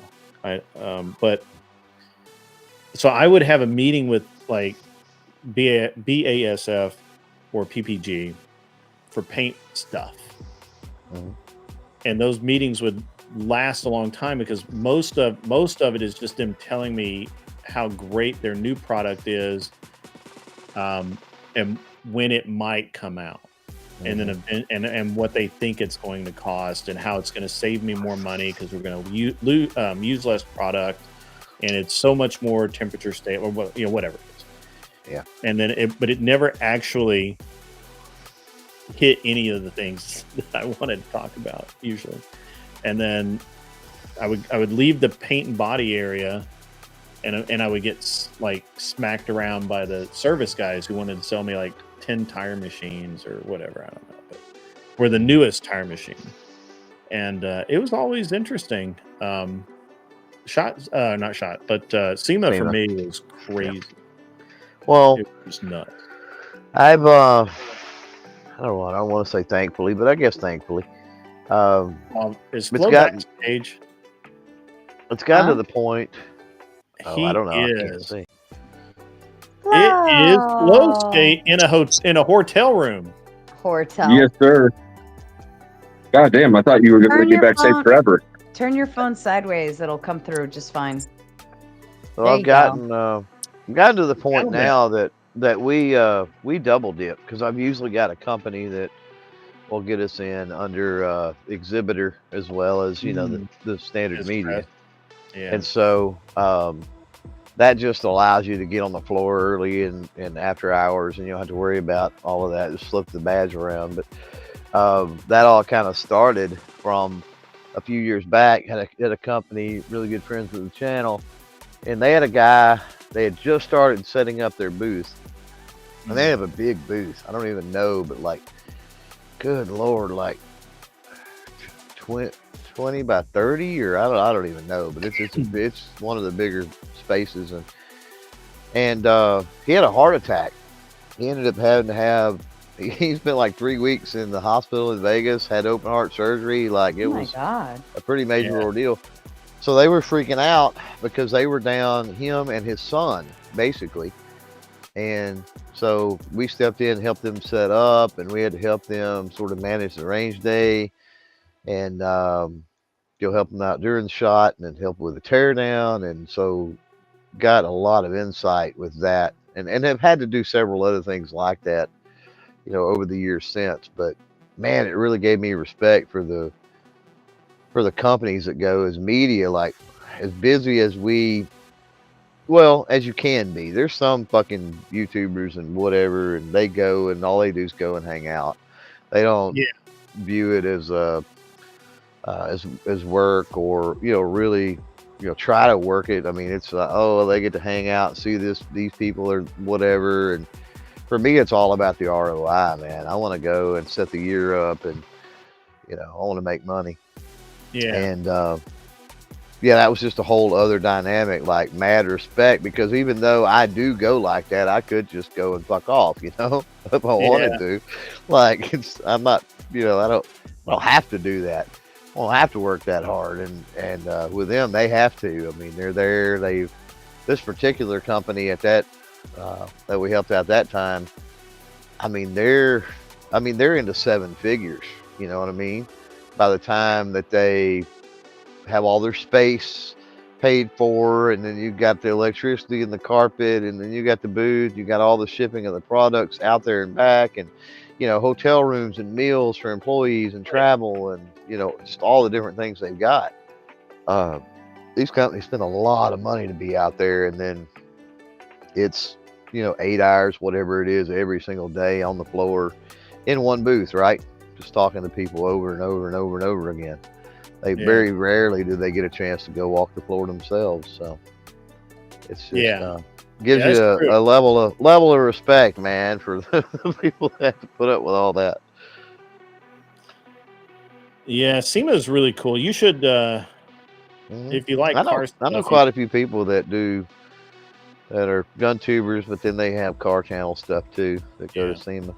They've said you should go to SEMA, but maybe one day.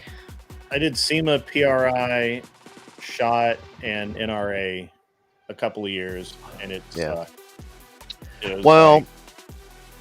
I go to a lot of stuff. I mean, I probably make this year, 8 events. I don't know, something like that. 8 to 10, I'm going to say, ish. But for me, the ROI's got to be there. I mean, there's a few things that everybody's like, you gotta go do this, but it's that fucking hangout situation, right? Like, that's all people are doing. It's just a big like creator circle jerk, and like that could be fun, but if there's no return on that trip, then like who cares? It's my philosophy. I liked it when I could just go hang out and do stuff like that. I liked it better when PRI was in Orlando. Now that it's at Indy again, I actually haven't gone back, but that's all right. Indy's a cool town, though. Sure. NRA's in Indy. They rotate through Indy, whatever, 4th year, 5th year, something like that. Like that. Flo, how are you, sir? I'm good. Can't complain. Just got here to the hotel. Yeah. Hotel. Are you on a trip to the moon, or what are you doing? Yeah. Hey, give me 1 second. Oops. Give me 1 second, Give me 1 second. My sister just got here. What the fuck is going on with this mic?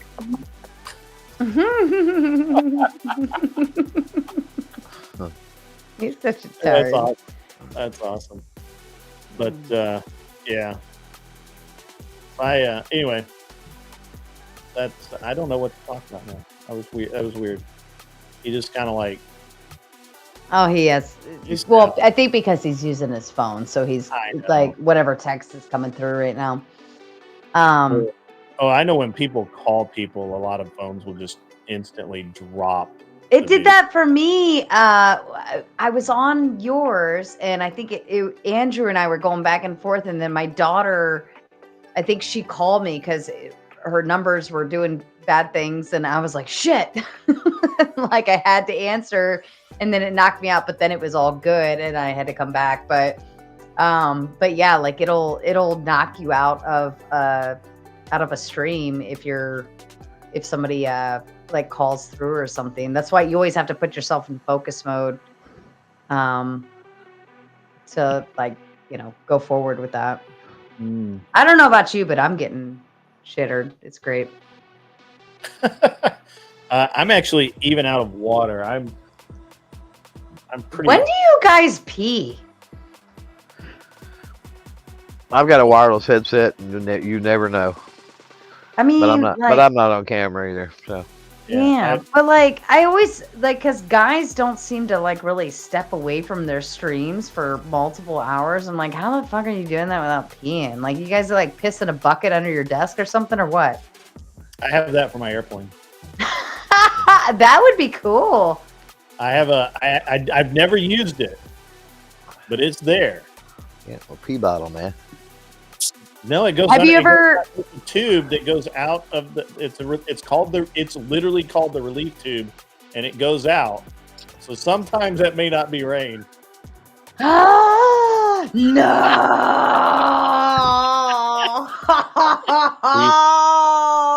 He's cloud seeding, man. He's cloud seeding. Well, okay. Have you ever gone skydiving?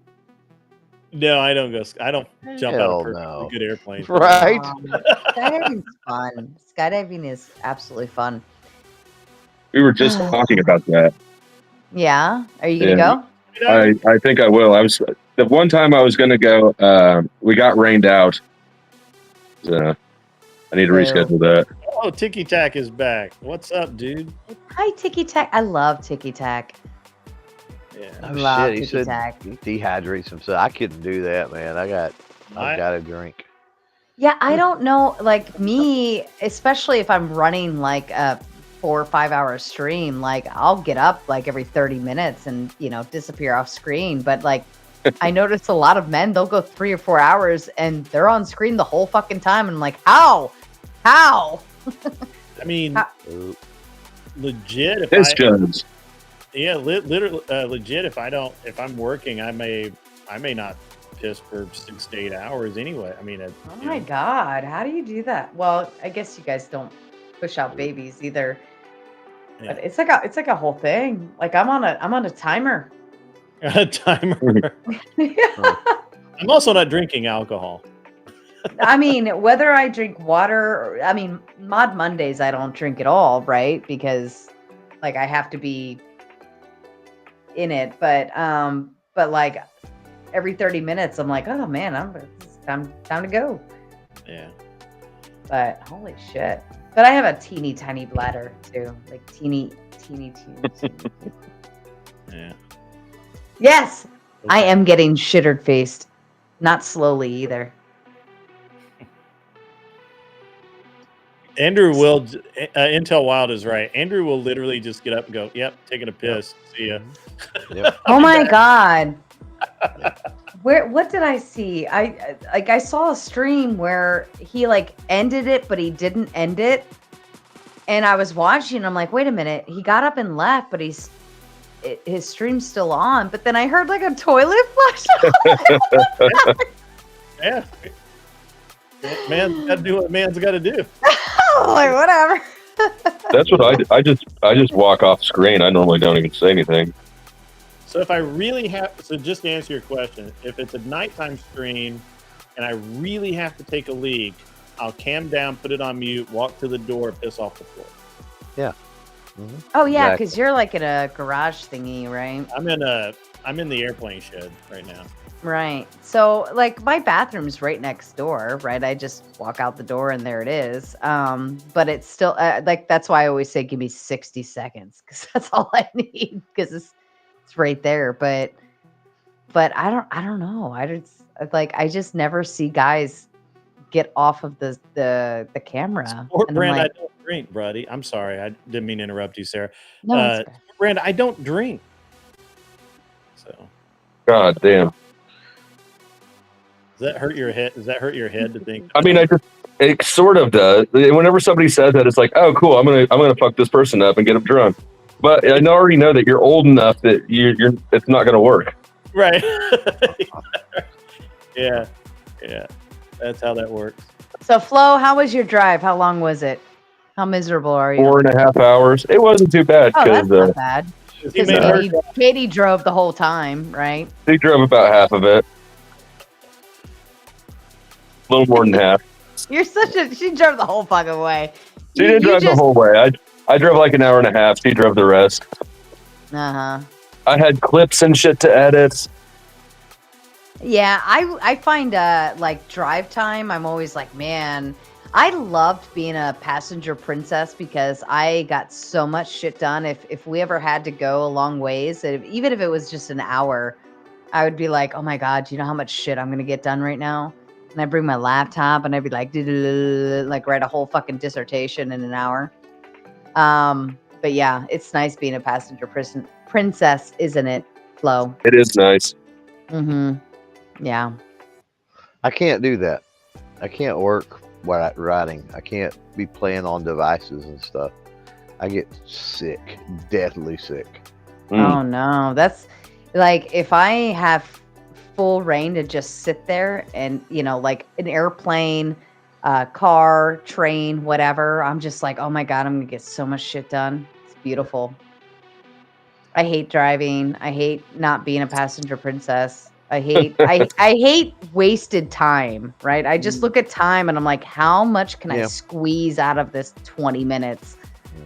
So if I'm just driving myself, or if it was just me and my daughter, I could multitask, right? Like, I know you're not supposed to say this, but I can do all sorts of stuff on my phone while I drive, and I do. But when Katie's with me, it freaks her the fuck out. So when I drive, I have to like look in front of me,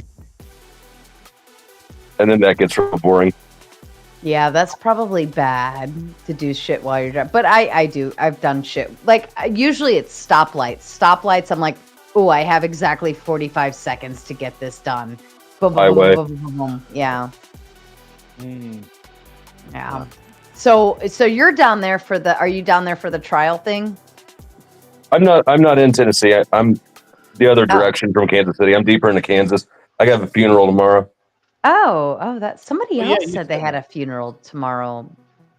Who else said they had a funeral to go to tomorrow? It was probably just me twice. No, it was somebody else completely different. But yeah.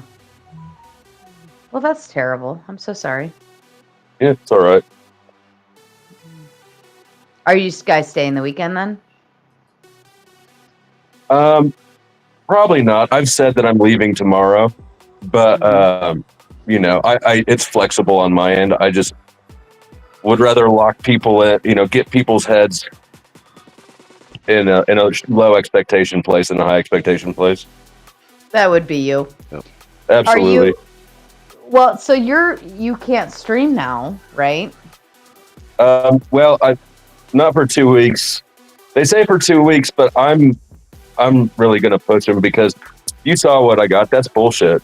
Yeah, that was pretty lame. It was lame. What's that?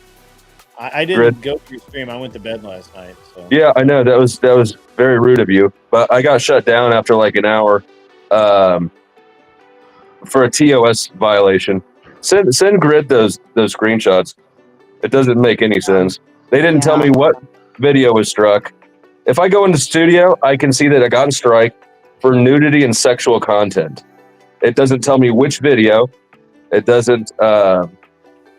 Actually, no. In studio, it doesn't even tell me what the strike is for. It just says I got a strike yesterday. But it was not for the stream that was currently running, because that one's still there. It's just privated. I sent you to him, Grid. And I guess you'd already burned your warning. Oh God, I've burned so many warnings. Yeah. There is no warning anymore. But I'm so nervous. I'm so nervous to get a warning or even a strike or that scares the shit out of me. Well, I'm 3 days away from having my current or my older strike rolling off, right? So in 3 days, I'm eligible to reapply for monetization. And then they hit me with this mystery bullshit. So I've got an open case thing with YouTube, but I'm going to bug the fuck out of them. I actually think it was a mistake. And there's no clarity on it. There's no answer. There's no specification or anything. It just doesn't make any sense to me. Well, even if they give you timestamps, they're not accurate. Just so you know. Oh no, they never give me timestamps. But normally they say which video it was while they delete it. They didn't even say which video it was. Yeah. It was not the live stream I was running at the time, because that is still up. It's just privated. Yeah. That's crazy, man. And as much weird shit as I have on my show, very rarely is it nudity. Mm-hmm. Yeah. I wonder if the Lindsay one got what about the Lindsay one? I deleted that whole stream off of YouTube, and I still have it on Rumble. But no, the YouTube copy of that I just deleted altogether. Yeah. I mean, it seems like there's a lot of, or not a lot, but it seems like there's some like elements in our midst that seem to be trying to actively report channels. Oh, there's definitely mass reporting organizations, just so you know. So I don't know how effective that is anymore. I heard that they ironed out a lot of that stuff, and I have no evidence of that, or no reason to think that it was anybody. Actually, sort of circumstantial evidence to believe that it's just YouTube's bot, and I think that I got on like a shit list because they've been kind of going at me for a minute. Mm-hmm. Raging Patriot, it's on Rumble, but it's also private because I don't think they allow nudity there either. And it doesn't tell you the title of the video that got deleted? Say that again? It doesn't tell you the title of the video that got deleted? Nope. I had and Grid, you can send it to Clover Tech if you like. I don't care who sees it. But yeah, if you go in the studio, you know when you hit the channel violations box pops up, it doesn't have anything on the information line at all. What about what about an email? You get any the email says it does say, in the email it says for nudity, it violated the nudity and sexual content policy. And then on the content thing, it says your content, and then it's just like a date. It was the day's date. Wow. Okay. Yeah. So I've seen an issue I helped a creator out with. It's been a couple of weeks ago that he got hit with a community strike on a video that he had deleted like 6 months ago. Sorry, say that again. He got hit. He got a community strike on a video that he deleted 6 months ago. Wow. How is that even possible? Exactly. Exactly. Right. That was what I thought. So, like yesterday, let's see if I can escalate this for you. I sort of suspected something to do with the election because it's coming up, and I started getting heat right when the election came up, and then last time I got heat was before the last election. Whoops. Yeah. So I'm kind of, reading between the lines and taking it that somebody at YouTube doesn't approve of my political perspectives. And then you're gonna be on my show Monday, you fucking asshole. Well, that's why I came on Grids tonight. This is the trial run to see if Grid gets hit. Oh no, it'll be fine. It'll be fine. We're gonna be good. Yeah, when I got the one warning that I got, I went on somebody's stream the next night, and I was like, I don't know if I want to be here. I could be persona non grata, but nope, that's exactly it. So what is persona non grata? Not welcome. Oh really? Well, yeah. Oh, I like it. Persona non grata. Okay, got it. Okay. That's one too many for you. I literally I'm one and well, they're the big ones though, right? They're bigger in your head. I know. I makes it great. But I'm like 1.5. I'm 1.5. But I also didn't eat a whole lot today. I wasn't planning on streaming until the last minute, and I have had a lot of coffee today, so not a whole lot of water. I know my dynamics. I know like what calculations I have to do to say, am I going to get shit-faced or not? And tonight is a shit-faced night, for sure. Your mom's here. Arthur. I sent her the link. Arthur Daya. A little late. Hello, the nude. What nudity exactly were you performing on? You'll have to become a member to find that out. Ooh. Oh, that's funny. Yeah. I still have the screen recording of the Lindsay one like of her flashing her shit. That was sent to me by somebody else, and I was like, oh, that's nice. I'm gonna hold on to that one. Yeah, I'm pretty sure that everybody on that stream immediately went, record. Yeah. I wasn't even there that night. I wasn't watching. It just got sent to me, and I was like, oh, hell yeah, I'm holding on to that. Yeah. That was good. It's interesting, the strike system and everything. I don't know. Have you pissed anybody? Have you actually pissed anybody off lately, Flo? Like, is that a real question? Flo pisses off literally everybody. He pisses me off every day just by existing. I meant beyond ordinary, just people not liking you. Grid, I don't even remember the people I piss off. Well, let me tell you, I meet people for the first time every day who I've already shat on, and they remember it, but I don't. Yeah, that happens. Yeah. All right. Basically, like most of your chat, probably. Yeah. So yeah, I pissed a lot of people off, but again, them off enough to like report you or something. The last probably 4 months or so, since I've started having my violation woes, it all started with a bullying violation on a video that had never ever been public. It was just it was like a 6-minute video I uploaded unlisted. It had never been listed. It had never been seen by anybody but me. If even I watched it, maybe I never even watched it. But so it all kicked off with something that could not have been a report. So I mean, I just sort of think that this is not an attack outside of YouTube on me. Karma. It won't absolutely. Karma is how weak people justify not getting revenge. Well, it won't absolutely prevent anything, but did it yourself. Putting it into private rather than unlisted, unless it's something that you're going to share, the unlisted link out. Obviously, putting it into private will help with a lot of things like that.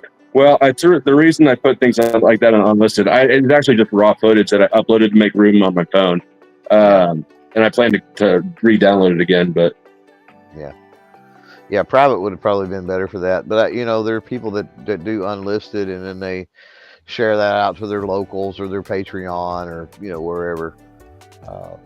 And I mean, it has to be unlisted for that. You can't do that in private. I'm not sure that any of us deserve this, but Sarah, could you please read? Yes, I would love to. I thought you'd never ask.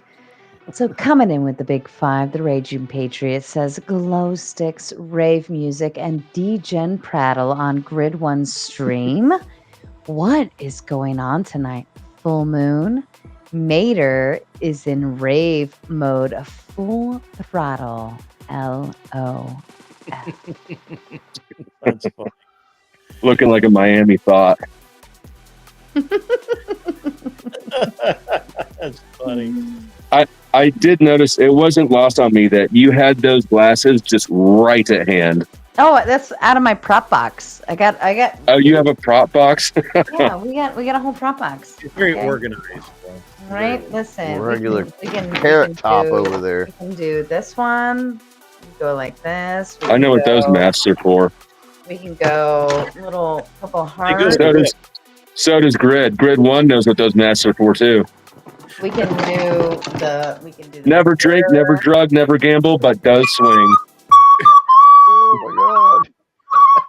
Oh hell. Listen. I'm a passenger princess. Right. We can do a pumpkin. We can do She Got Betty Davises.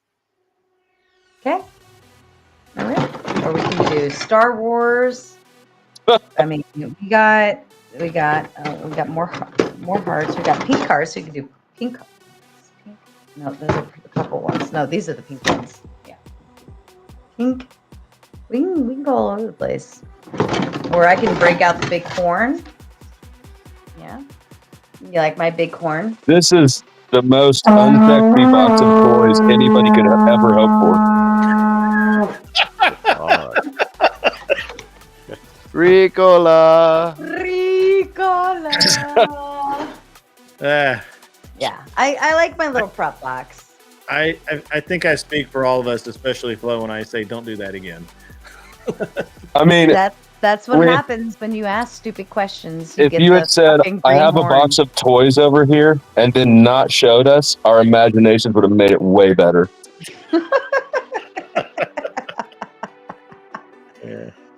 You'll be all right. You'll live. But that wall you just knocked down with your horn blast won't. You'll be all right. Also Jer- true. Is that Jericho? Jericho's fallen.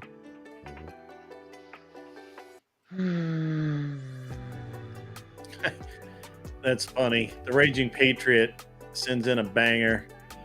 Leave it to a woman to overcomplicate a live stream. I didn't overcomplicate shit. You just asked me where I got the glasses from, and I said I have a prop box. Yeah, Done. Flo. It's Flo's fault. Flo is kind of a woman, though. Well, he's in touch with his feminine side. He is very much in touch with his feminine side. Hey, last time you said that, Grid, I knocked you right out the stream. That's true. BTS coming in. We can't hear it though. It's only for the ZT then donated $10. Super chat. L eyes K at your YouTube contracts. About a year and a half ago, YouTube added in that they can strike you based on FR behavior / content on other servers. What? Okay. What is FR? For real. That's what I read too.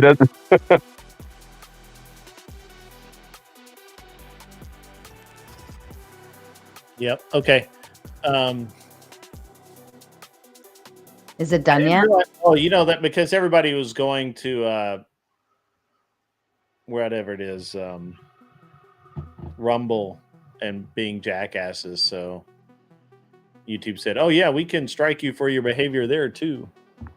Yeah, they can remove you. They can deplatform you because of that. Yeah. So it's not a strike. It's actually worse than a strike. Yeah. Cancel Because culture. what would they strike Bunch you? of fucking snowflakes, man. Yeah, like what would they strike you on? You know what I mean? Yeah. I know. I would assume that it would look something like the strikes I got, which is just, hey, you have a violation. Where's the violation? Maybe they found my OnlyFans. Your OnlyFans? Are they bed She's only laughing because I wasn't supposed to say it, but she knows about it. She's in it with me.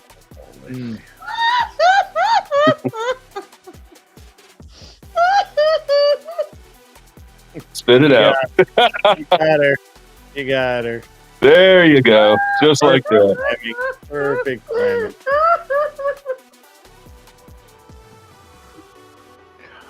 So, anyways, hit my Cash App if you want the link. Where's this link take us? To your sock display? His OnlyFans. His only socks. That's what it is. Oh yeah, we do sell socks, used socks, jarred farts, all those things. Ew. What are you ewing for? They're yours. Nobody wants Mike. I'm still debating the idea of doing like stupid feet stuff. I'm still debating it because I'm like, I could really have some fun with like random stupid feet stuff. Ask Mama what she thinks about that. Like, well, she already let me know she'll be back, but like the idea of like sticking your toes in mashed potatoes or something, right? Like mashed potato. That would be a great title. Mashed potatoes. Toes. You get it? You get mashed potatoes, and you just like your foot going in like. Nobody wants a dad joke with their fetish.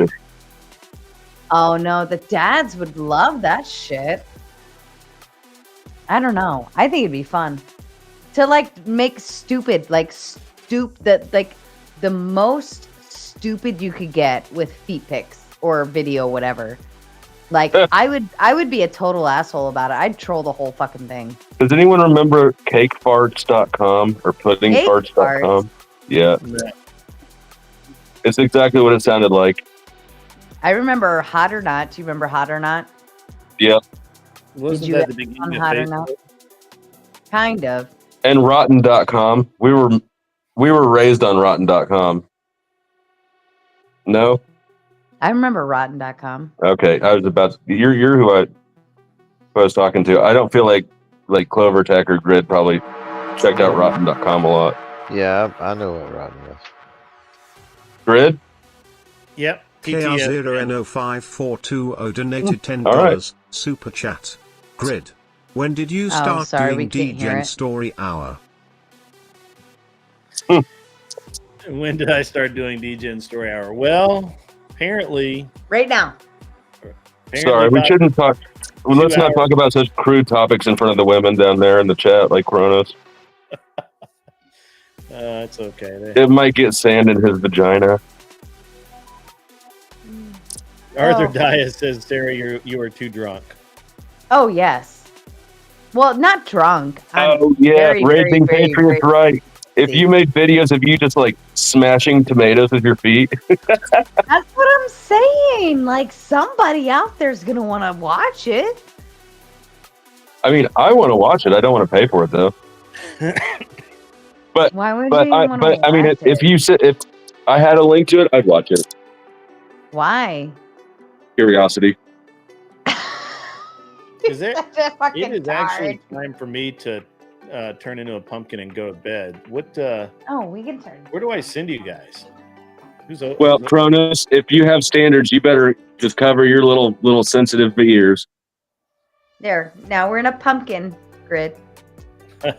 That's wholesome. Yeah. Nacho sauce. Ooh, nacho sauce. Let me That would reach be inside there and good. get the stuff in. I'm just gonna get like every gooey thing and just shove my foot in it while I record and just see what happens. Oh yeah, there's verbal combat, but Oh, you want to go do Yeah. drunk verbal combat with me, Flo? Flo. I don't think that I'm allowed over there. Really? Yeah, he's one of the gays. Boo. You're no fun. Besides, I stole verbal combat, but I haven't really used it since I stole it. Unacceptable. You gave it back. No, I just haven't utilized it. You know, he's been bitching and complaining and accusing people of stealing verbal combat for so fucking long, except for Andrew. But that I just went ahead and, after he accused Glenn of stealing verbal combat, I just went ahead and stole it. You don't and- even do it though. I know, because I don't really want it. But it's a stupid paranoia that I made I just made a joke out of it. Fair enough. But I mean, didn't Andrew just kind of more or less hand over verbal combat to Andrew, I don't know the behind the scenes details, but I know that verbal combat, Easy's verbal combat was around before Andrew's branding was. No, I get that part, but didn't verbal combat come out of what the Crucible was doing? I don't. And I mean, they didn't no. count for it anymore. So verbal combat started up after Fight Club, right after Fight Club ended. It was just Fight Club rebranded. Okay. But I mean, the stupidity of accusing people of stealing verbal combat is there's nothing original there. You took just the same concept that's been around forever and overlaid it with with a Mortal Kombat theme. Yeah, even Mod Monday would be like near the concept of verbal combat. Like it's very similar, especially with the hot seat, right? We're just structured slightly different, but it's still the same concept. The way I look at it, and Easy, I think probably gets unhappy with me about saying this. But it's the way I look at it is, verbal combat's just like it's a circus act, right? I mean, it's the state fair Mm-hmm. for debate, right? And so, and that's fine. It's fun. It's great. I would love to be able to stay up till 3 in the morning and hang out on Verbal Combat and debate those guys. That would be fun. Unfortunately, I can't. If I stay up till 3 in the morning, at 6 in the morning, my 3-year-old's going to come in and start smacking me around with some form of stuffed animal, and I'm going to be like, I got to get up now, and I'm gonna get with 3 hours of sleep, and that's just not. It's just too long. It's way too long. Even before we had a falling out, I never had ever stayed for a whole one. Yeah, I usually would join later, and then I'm only on for like 2 hours tops. Right, so if you join at 11, you're there till they do the voting at 1, and then you're good to go. Like you're already in. Also, from what I hear, it's become just a popularity contest. Well, and that's the other thing too. I had King TL or somebody one night, literally. So I had a 1v1 against Chris Lestrange, who's a buddy of mine. When I won that, because he tried to argue Second Amendment with me, he lost, and so King TL just literally bought the solo judge so he could say that I lost. And he literally said, he's like, Chris, you lost this one, but Grid's too good. He's got to go. Got to go. And I'm like, that's pretty gay of them. Huh? It's pretty gangster, but still. No, it puts the gay in gangster. I said gay. Oh, yeah. It was pretty gay, but it's also, it's a gangster move to take out your competition like that, but still. But it's a gay move to simp that hard for another man. Could be, yeah. I'm not up on all the simping, so. I bet you simp.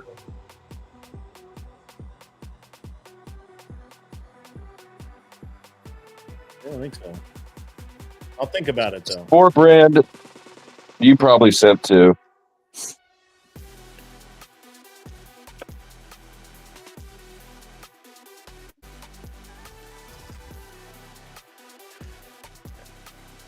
Yeah, I don't know. I mean, I think that I would really enjoy hanging out and doing Verbal Combat if it ended at like midnight. Well, it's like 5 hours long, right? If I think if he planned the panel, and it was a set time, like 3 hours max, then it would make more sense. But it's too much of a come and go. Yeah. And because it's a come and go, I think that's where like there's a loss there. Yeah, it's just to me, 3 hours is kind of where it's at, right? Mm-hmm. Like 3.5 hours is a great time period, and then that's kind of where I end. But I mean, I think it's fun. I don't have a problem with it. I like the thing that Proncess is trying to do. I think that he, I don't know if he's going to be successful at it, but I like. Talk about the speed dating thing, or no? He's trying to do debates, but he's trying to moderate debates, and he has actually because he can pull the leftist. See, the thing is that it's really hard. It seems really hard to pull actual leftists. That's what I was saying earlier. Like the lefties are always the hardest ones to get the answers back from. Now I have an open network to a lot of them. I have an open network to a lot of them, but they're just very unresponsive, and that's what makes it hard. See, I don't know how long it'll. What else makes it hard? Well, not sucking it. Anyway, I think Proncess has he has a pretty good. I think he has a lack of the righties, so that's where Proncess and I would collide. Where I have access to more righties and he has access to more lefties, so that's where it's a good, Yeah. Well, he's leveraging Tortia's contacts for now, but in the Crucible, see, he's trying, I think, to pull from the Crucible for now. Tiki Tack was on. So I was over there earlier this week and I jumped into the middle of a debate, which was, it was annoying. It annoyed me that I stayed there for 2 hours, allowing them to just be ridiculous. But other than that, Francis was at least really like effective and genuine when he decided to speak up. He is. Just speak up. He didn't speak up often enough, and he was, but to his favor, he was very fair in how he was looking at things. So I think he does a great job of not letting his left leanings pull him down into a raging progressive. Well, I mean, he's got, he's kind of fairy and that kind of thing, but that's okay. He does all right, and it's okay. And he's actually tries to be reasonable or not reasonable. That's not really the right word. He tries to be even with you, right? Like, he's not trying to cheat you. He's not trying to one up you. It's just, that fucking gerbil, on the other hand, though, that thing is all bad faith. Yeah, there's some issues there. The arguments that the Furby retreats to they're bad arguments. They're just bad. And when you point out they're bad, Furby gets angry. Furby goes, Well, Furby doesn't know where the boundaries are in terms of a conversation, right? So even though you try to get a definition, the definition still gets extended and extended and extended. The goalpost is always moving, and it's like indefinite on how far that goalpost will go. There is no limit on the goalpost moving. Exactly. Yeah. And that's where the Furby, once it's point, it doesn't matter if it can make it make sense or not. And I think that point is well, yeah, it's a PDF file. That's what it is.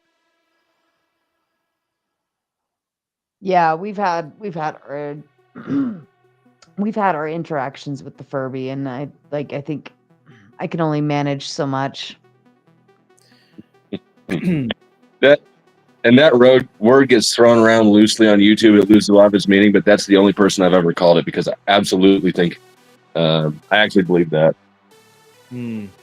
Yeah, like when she was fighting for the right to be able to test children on prawn shit, like that one, I was so strange. done. I only heard a few minutes of that argument, but wow, that was strange. That was I was done. I was done with that. I was like, Jesus fucking Christ! Like I'm batting in on this one.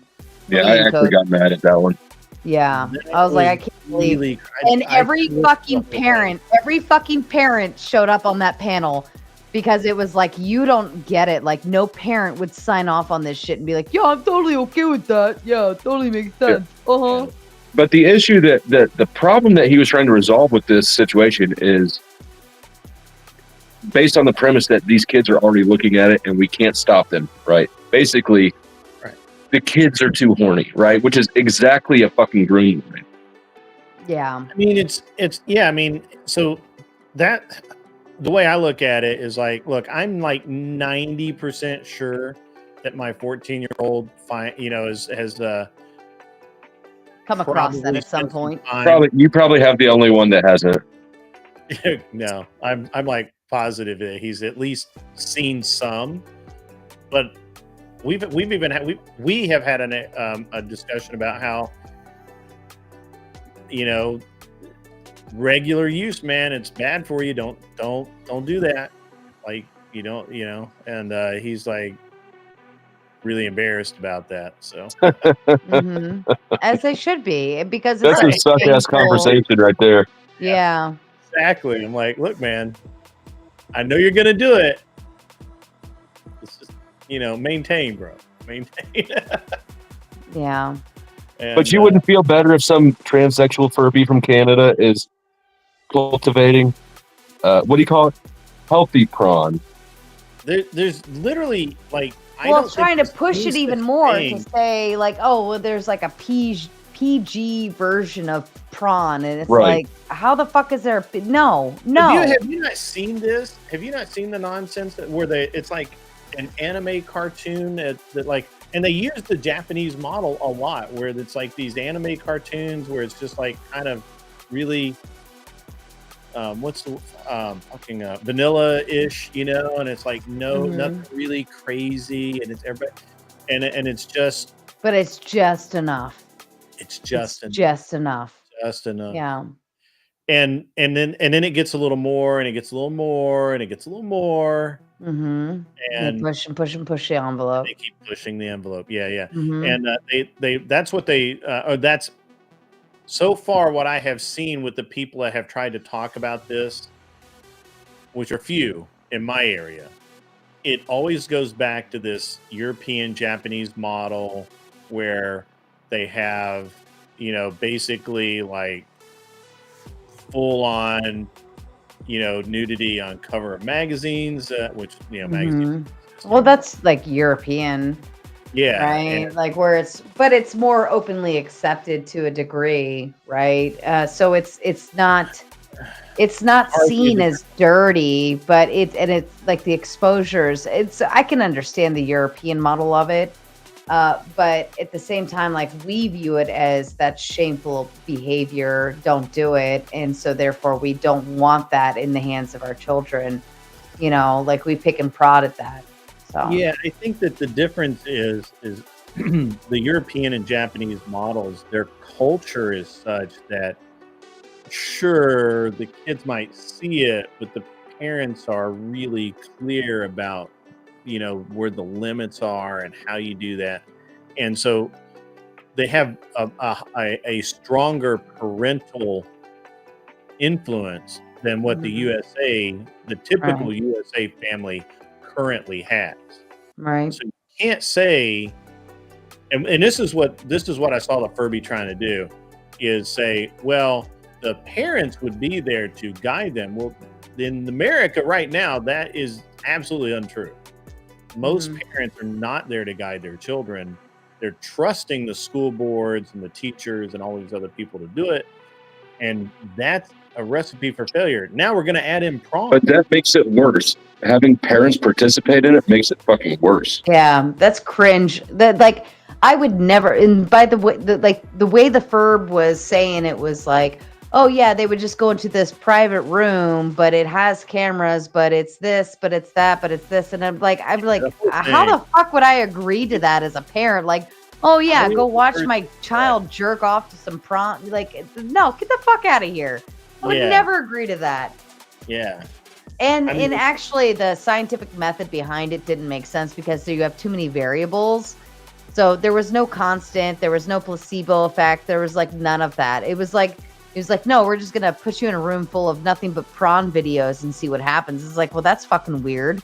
Like, I could see if you stacked it in with a bunch of other DVDs and like put in the most popular one, and then there was like 100 other DVDs, but then there's this one that everybody knows about, and you just kind of tuck that in there and see what happens.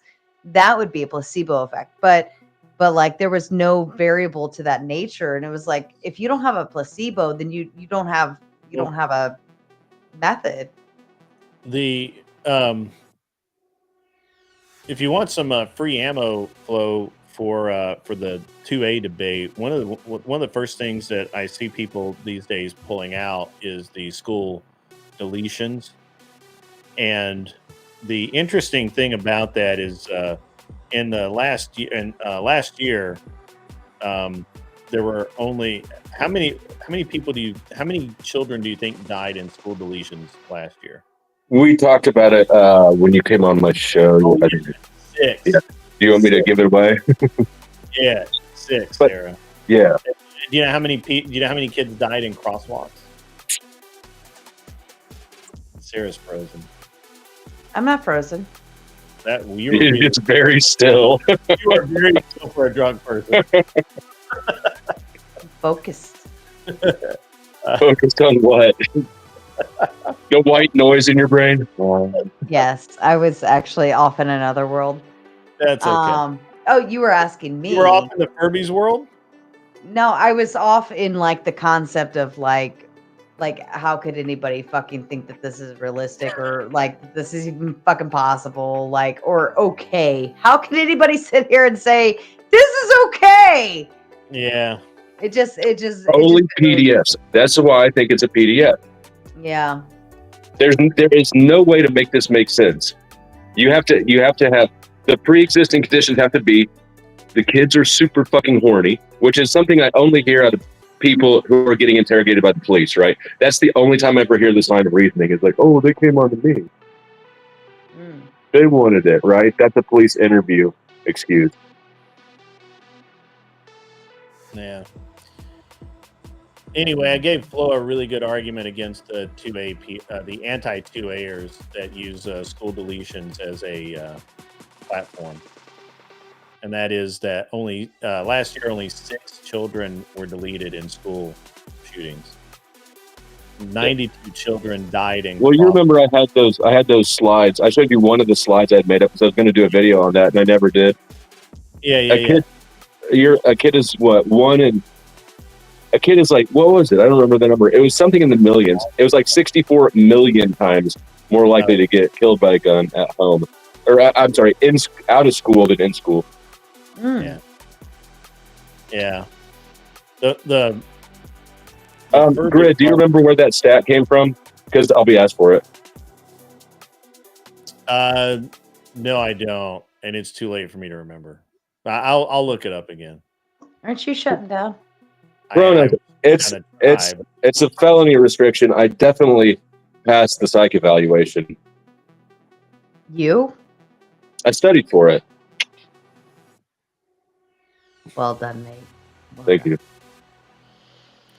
What's All up, right. OPC Don? How are you? OPC. Yeah. All right. I'm going to send you guys over to Jess's stream. Maybe Flo and Sarah can spice up her. Where are we going? OnlyFans. Let's go. Jess, the Australian. All right. Well, I gotta drop off. I was about to go anyway. I might be over there too. He will probably be going late. Thanks for having me up. Salute to the chat. Some of you, the rest of you, suck my nuts. Also, in the meantime, screenshot this shit. Clip Flow State is the channel that I've been uploading a few little clip videos on, including a short that got our homeboy right there in it. So. All right, I'm out. Yeah. All right. See you, man. All right, guys, I'm going to send you over to Jess. Maybe she's still awake. I don't know. You never know. Those Australians fall asleep on cam all the time, or off cam all the time. Sarah, go to sleep. Sleep off your whatever. And you guys have a great rest of your night. I'm going to leave you with this clip of Andrew laughing his ass off. Get off my lawn. Yeah, I just answered your question. Can you tell me what epistemology means? Epistemology is the study of the epistles.